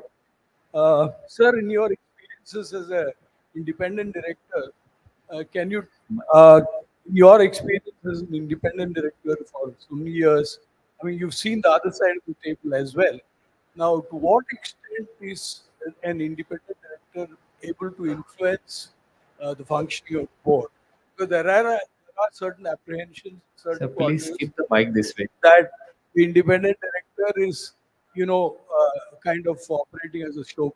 So to that extent, how do you feel there is a greater, I mean, scope as also effectiveness of the independent director? The second is, the independent director is supposed to be doing a non-executive function. But I see there is a dichotomy in the law, particularly where it comes to the SEBI regulations relating to related party transactions. SEBI calls upon the independent directors constituting part of the audit committee to approve related party transactions. Now, to my mind, this is a contradiction in the role because, it is an executive aspect which probably the independent director may not be proficient, given the fact that he is a visitor to the boardroom in a quarter. So, is that, to that extent, is this dichotomy justified? I'll just only speak from my experience because I cannot really see when you really look at the director composition, and I think it was referred to by Mr. Wadhwan, I think, or Mr. Malhotra. There are different types of companies. You have in a board, you may have non-executive, non-independent directors. You may have, which can be a promoted director also, which can be a management director who is an executive director. Then there are independent directors. Independent directors have got a role that was very, very eloquently explained. So my view is the independent director has to play the role of applying diligence, judgment, and asking the right questions. So far as that exercise of the judgment and asking the right questions of the management is done, I think a lot of this will come out. You cannot really say that there is a showpiece. That is a very harsh way of describing it. At least I really feel, because then you might as well not have it. That is the purpose why you have. But there are companies, largely over many years, probably we will evolve into that direction, where the founders of the businesses slowly fade away and the companies become completely professionally managed, the professional board overseeing, right? Many MNCs see that. That's really set up happening. So in that, the independent directors have got, the board of directors have got a very big responsibility. Because there is nothing called minority shareholder. All the shareholders are of the company. Whereas in a promoter-driven company, you can really say that independent director have got to particularly look at the minority shareholders' interests. They ensure that what is good for the goose is good for the gander. So you just need to apply your mind on that. I think the related party transactions have come a very long way and very well. As I said, regulations have helped in many ways. It's another matter that some of the suggestions or consultation that Mr. Malhotra talked about, so sometimes I feel it is not fully taken on board. There are consultations, but sometimes it ends up as ticking the box, not necessarily that has been taken on board. That's a very different subject. Let me not get into stray into that. I think it's a long way. So questioning and understanding the related party transaction is important. But there is a view that it's getting into a very complex now in terms of disclosures, complex in terms of the labyrinth of networking which is really being asked for and all. Probably the water will find its level, I think. But I think the scrutiny of that at the board level, asking the right question is important. Colleges, I feel it's important to ask the right question, which means that the board's responsibility is to prepare well, which means that the management responsibility is to provide enough information in advance. You need to demand information. Performance will rise to the level of demand. And so, therefore, the questioning, going through the details is important. It also depends upon the diligence and the commitment of the directors. To what extent that they are really willing to get into and roll up the sleeves and go into the details. So we cannot generalize any of these things. But these are evolving well. When I look back 30 years ago, how the boards are operating, today when I look at it, there's a world of difference. There's a world of difference and for the better. Uh, yes, sir, please. Regarding independence of the director in the board, experience shows that you have covered in one way a 3 decade what was of seen and today. But even then, if it is a Lala promoted company, it is your friend known company. I mean, I don't think any independence is there. I mean, let's accept something. I mean, they expect asking question or certain thing which is not known and which but the information has to come. That's there. But when ultimately talk about something independence on the related party transaction, altogether it's not. Maybe when you talk about the public sector undertaking, where you can, I mean, nobody is there to control or do. There you can show something, but the experience is, and I am on some other point also. Being independent, you have to attend some extraordinary general meeting, even the AGM. You expect to be there. You cannot say that I cannot attend. When there is no fees is being paid and there is no special provision in the Companies Act. Some companies out of the practices are paying, but majority of the companies are not paying the fees for the attending the EGM and extraordinary general meeting. Even also resolution by circulation. The biggest of the business, it takes your time. If you really want to justify detailing the thing, and you say you're not paid for that. So I believe certain issues are there. Maybe getting in maturity because of the technology, the informations are being Sir, getting got your prepared. point. Yeah. But with due permission, sir, things with your permission, sir, uh, sir, in our own body, every part is not the same. So we can't compare the things with generalized terms. But if we start or at the top level, then it's certainly moved to lower level as well. That is the Lala company. Sir, there is a lot of problem with the Lala company, but that problem is going to be sorted out. So that's why I know this. This is the topic that need a lot of time to deliberate. So thanks from our side, and really this topic is so vibrant and so discriminative and deliberative. We need a lot of aspect on that, and listening to the energetic deliberation of all the panelists, it's very privileged for this all the members present here. And thanks from our side, sir. And we are really benefited with your thoughtful discussion, and hope in future we have a full session on that particular topic, sir. Thank you, sir. Thank you everyone on the dais for a wonderful session at this point of time. I would now request C.S. Alad Rao, former Vice President of the Institute, to please come on the dais and present a memento to our expert panelist, Shri Priti Malhotra.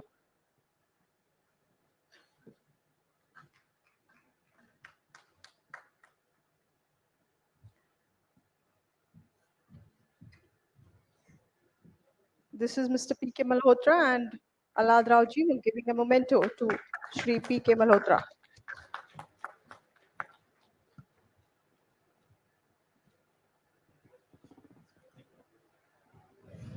I would now request Mr. M. Nurul Alam, Senior Vice President, Institute of Chartered Secretaries of Bangladesh, to please come on the dais and present a memento to our learned panelist, Shri Arun Vadhavan.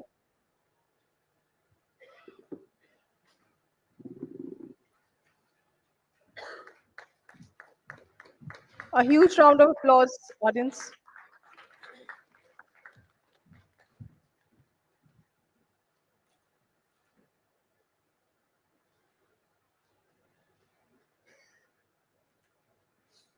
I would now request C.S. Prince Tyagi, Treasurer Gurgaon Chapter, to please come on the dais and present a memento to our panelist, Dr. Ashok Kumar Mishra.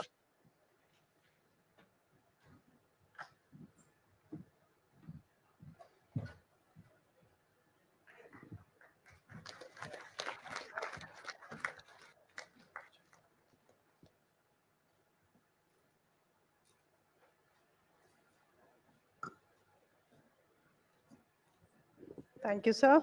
I would now request C.S. Rahul Verma, former Chairman Bhilwara Chapter, to please come on the dais and present a memento to our learned speaker, Shri D. Sundaram.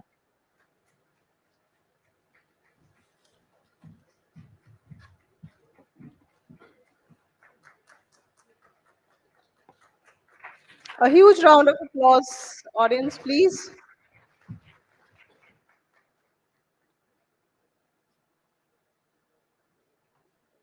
This brings to the end of our fifth technical session of this 51st National Convention of Company Secretaries. Ladies and gentlemen, coming together is a beginning, keeping together is a progress, working together is a success. And there we land the conclusion, the successful conclusion of the 51st National Convention of Company Secretaries at the spiritual city of Varanasi. Let's have a big round of applause, ladies and gentlemen. It was indeed an honor hosting you for this 51st National Convention of Company Secretaries. And to mark the conclusion, let me call upon C.S. Dhanjay Shukla, Council Member and Program Director, to deliver the vote of thanks.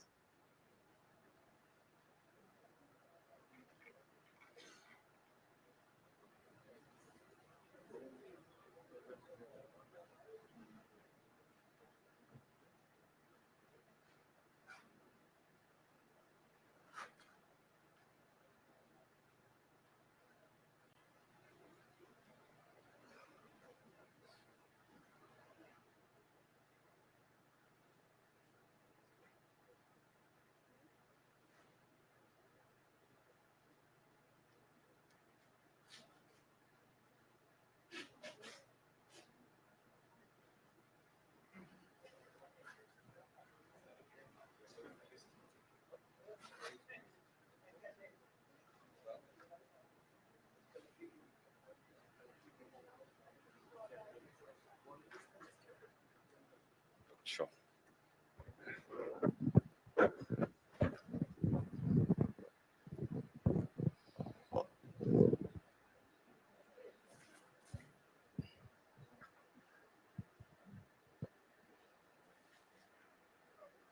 Good afternoon. Good afternoon. Shri Manish Gupta, President ICSI, Vice President Sri Bina Chimmanji in absentia, all my Central Council colleagues who had joined this national convention, all the distinguished, eminent learned speakers, past president of ICSI, Sri Nishar Ahmed ji, Pawan Kumar Vijay ji, Mehta Saab, Mamta Binani ji, and others who had joined in this convention, past Central Council members, past Vice President Alad Rao ji, all my Central Council colleagues, Chairman of the Regional Council Devendra Suhagri in absentia, Sonali Gupta ji, Chairperson Varanasi chapter, all the members of the Managing Committee of the Varanasi chapter, all the regional council members from all the regions who are present here or all who had joined in this convention, all the learned delegates, ladies and gentlemen, it's indeed an honor and privilege to stand over here and to offer extend vote of thanks to each one of you on behalf of the Institute of Company Secretaries of India, on behalf of the organizing committee, on behalf of my president, Mr. Manish Gupta. I extend heartiest vote of thanks to Honorable Vice President of India, Sri Jagdeep Dhankar ji, who took out his time to grace the occasion on the very first day in the inaugural session. And I'm sure that the words of wisdom which he, delivered here was very much appreciated by one and all. Kindly give a big round of applause to Sri Jagdeep Dhankar ji, Honorable Vice President of India. I'm equally grateful to Honorable Governor of Uttar Pradesh, Srimati Anandi Ben Patel, for taking her time out and for gracing the occasion and expressing her words of wisdom. I'm sure that the words of wisdom which has been expressed by Honorable Vice President of India and the Governor of Uttar Pradesh will pave a long way for the development of the profession. I'm equally grateful to Sri Manoj Govil, Secretary MCA, for his words of wisdom. I'm grateful to all my council colleagues, my central council colleagues, Pavanji present here, Purveji present here, all the council colleagues for expressing their faith in Manish Gupta ji and in me for organizing this national convention at Varanasi. A big round of applause for all my central council colleagues. तालियां जो है धीरे से बज रही हैं.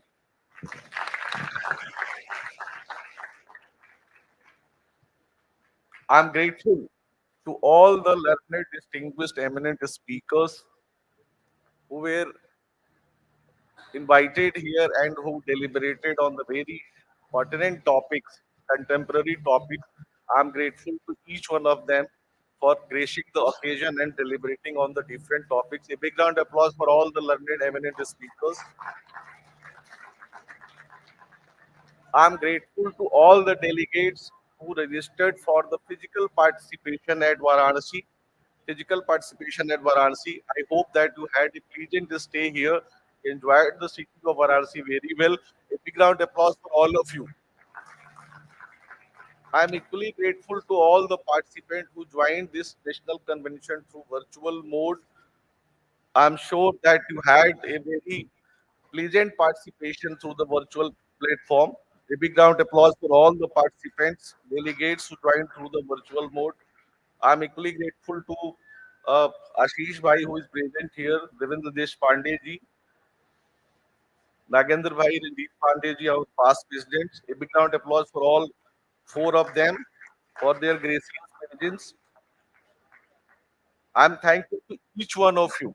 Each one of you. If I'm forgetting name, kindly forgive me for your gracious participation in the entire national convention. Friends, when you organize any programs, it cannot be successful without the participation of all the secretariat. So I invite the entire ICSI secretariat who is present here. Srivastav ji, Alka Arora, Priti Kaushik Banerjee,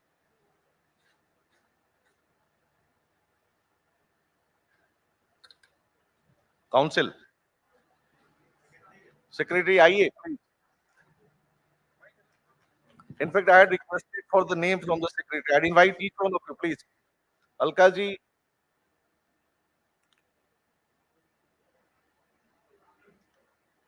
Devendra ji present here.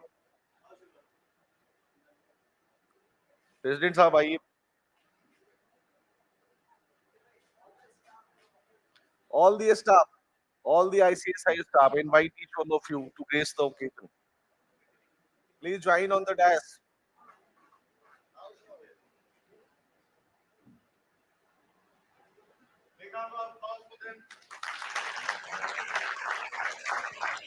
वो कहते हैं ना कि भवन सबको दिखाई पड़ता है लेकिन नींव के पत्थर जो है कभी दिखाई पड़ते हैं। तो ये जो अलका अरोड़ा जी हैं, श्रीवास्तव जी हैं, जो एंटायर आईसीएसआई का स्टाफ है, ये नींव के पत्थर हैं। नींव के पत्थरों के लिए एक जोरदार तालियां।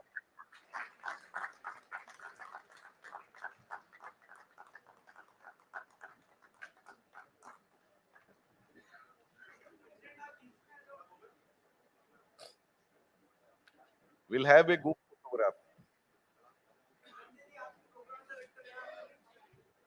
मैं भी आ जाऊँ।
So a big round of applause for all the ICSI employees who were involved right from the beginning in planning and execution of this national convention.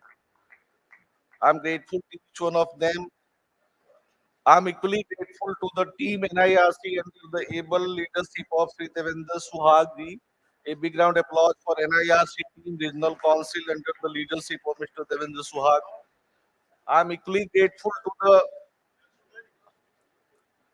I request Devendra ji to come on the join on the dais, along with the Regional Council team. I'm equally grateful to the managing committee members of the Varanasi chapter, the host chapter for this national convention under the able leadership of this Sonali Gupta. I request all the managing committee members of the Varanasi chapter to join on the dais, please. I request Pavan ji and PS Bhai Purvi ji to come join on the dais. All the Central Council members present here.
Every organization on such a large scale involves a lot of fundings. So it's time to recognize the support of all our sponsors. I'm grateful on the behalf of ICSI to acknowledge the support of our sponsors. Co-sponsor National Security Depositories Limited (NSDL), Diamond sponsor NSE National Stock Exchange of India Limited, Souvenir sponsor In Solutions Global Limited, Oil and Natural Gas Corporation Limited, Gold sponsor Bharat Petroleum, Coal India, Desh Technology Private Limited, DS Group, Green Co Group, Indian Oil Corporation, Nasdaq, Reliance Industries, Silver sponsor Sigent Limited, Oil India Limited, ONGC Videsh, Patanjali Foods, Sustainability Limited, Sunday Capital Advisors Limited. The list is big. A stall sponsor Akshar Digital Services Private Limited, Palmer Lorry and Company, Board PAC India Limited, Board PAC India Private Limited, Complinity Technology Private Limited, Corporate Professionals India Private Limited, Lexplosion Solutions Private Limited, Mahindra Holidays and Resorts India Limited, Pro CS Technologies Private Limited, Taxman Publications Private Limited, TSS Consultancy Private Limited, Utkarsh Small Finance Bank, Webster Electrosub Private Limited, Advertisement in Souvenir, DCM Shriram Limited, Green Ply Industry Limited, IFCO Tokyo General Insurance Company Limited, Mathan Alloys Limited, Pro CS Technologies Limited, RSPL Limited, Utkarsh Small Finance Limited, banner sponsors again Board Pack India Private Limited, RSPL Limited. Yesterday I had said that a leader is a person who knows the way, shows the way, goes the way. So without the meticulous planning and execution by our leader Manish Gupta ji, this convention would not have been possible. So a big round of applause for our president, Sri Manish Gupta, for his meticulous planning of this national convention and for its execution in a greater detail. I know Manish Bhai, how much you have worked hard for the successful organization of this 51st National Convention at Varanasi, right from starting in the first week of February till the conclusion here today. You have worked very hard, a very a very big round of applause for Manish Bhai for his meticulous planning and execution. He is a person who is always on toes for the development of the profession, and he also keeps everybody on toes who works in his team. So I am one among them. Thank you, Manish Bhai, for your greater planning and greater execution. Manish Bhai, yesterday I couldn't speak much about you because time was very less. But today I want to, express my gratitude for your greater planning for the development of the profession during the last 8 months. He has worked hard like anything. अगर मुझे ठीक से याद है तो पिछले 10 महीनों में 10 दिन मनीष भाई ऑफिस नहीं गए होंगे और यही सच्चाई है। एक बार जोरदार तालियां मनीष भाई के लिए। पिछले 2 महीने में अक्टूबर और नवंबर मिला के आप देखें तो President of India Droupadi Murmu ji हमारे कार्यक्रम में आई, वाइस प्रेसिडेंट साहब जो है हमारे कन्वेंशन में आए, गवर्नर उत्तर प्रदेश हमारे जो है कन्वेंशन में आई, हमारे सेक्रेटरी एमसीए 2 बार अभी पिछले 2 महीनों में हमारे मंच पे आ चुके हैं। तो जो सबका सहयोग मिला है वो आपके नेतृत्व के कारण ही संभव हो सका है। And I always call him in humor, Manish Bhai, the speed of the engine is the speed of the train. And you are capable of leading, any assignment in the greater way. So again, a big round of applause for Manish Bhai.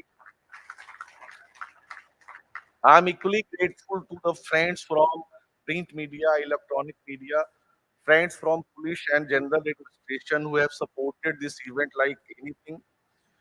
I'm equally grateful to the management of this Deen Dayal Hastala Shankul TFC for letting us organize this event here, and also the uh, also the person who facilitated the organizing of the event here, Captain Manish Singh. I'm equally grateful to our event manager, Pankaj ji, Pankaj Rajkumar. Pankaj ji here, Salab ji is here. जी पंकज जी आ जाइए एक बार।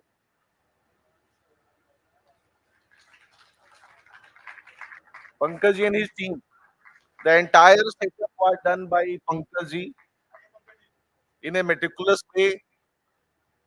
और हर बार जब भी हमने इनको कहा कि पंकज जी यहाँ पे ये चीज करना है, तो पंकज जी ने यही कहा कि आप परेशान मत होइए, everything would be in place by the time. A big round of applause for Pankaj ji and his team.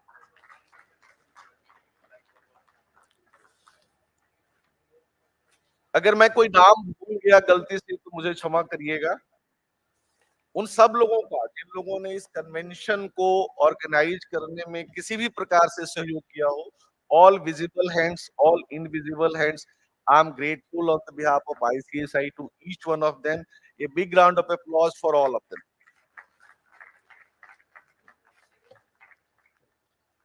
I'm sure when we organize such kind of big events at any place, there are good things, there are bad things. तो जितनी भी आपको कोई परेशानी हुई, कहीं भी कोई परेशानी हुई पिछले 3 दिनों में, उसका सारा जो है डिस्क्रेडिट मेरे को जाता है as a programme director.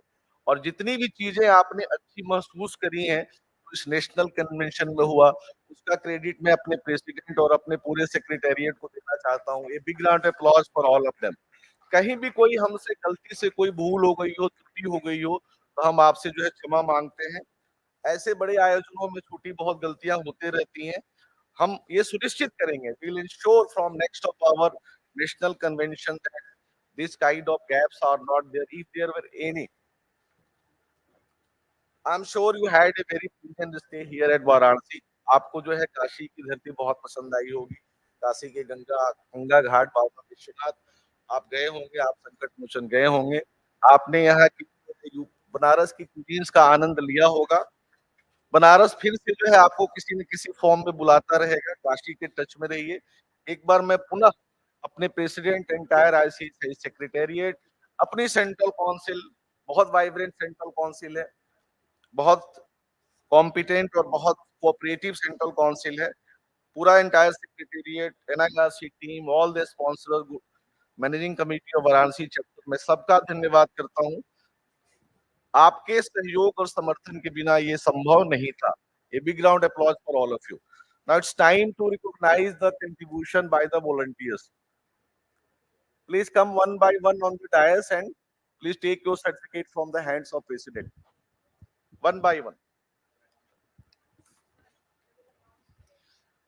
Last but not the least, Disha and Premjit, a great comparer. Disha ji and the Premjit ji, the way they compared the entire session, entire national convention is really commendable. A big round of applause for both of them. Thanks Disha ji, thanks Premjit ji, thanks the entire team. I would now request and all the volunteers to one by one, please come on the dais. Yes.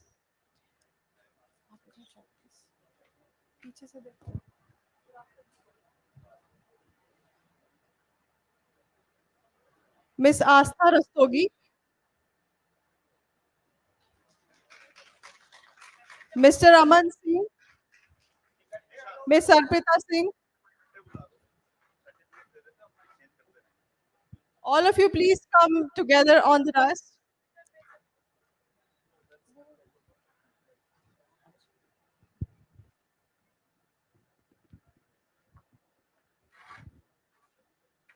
All the volunteers, please come on the dais. And this shall be followed by a small photograph also.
All of you, please collect your certificates.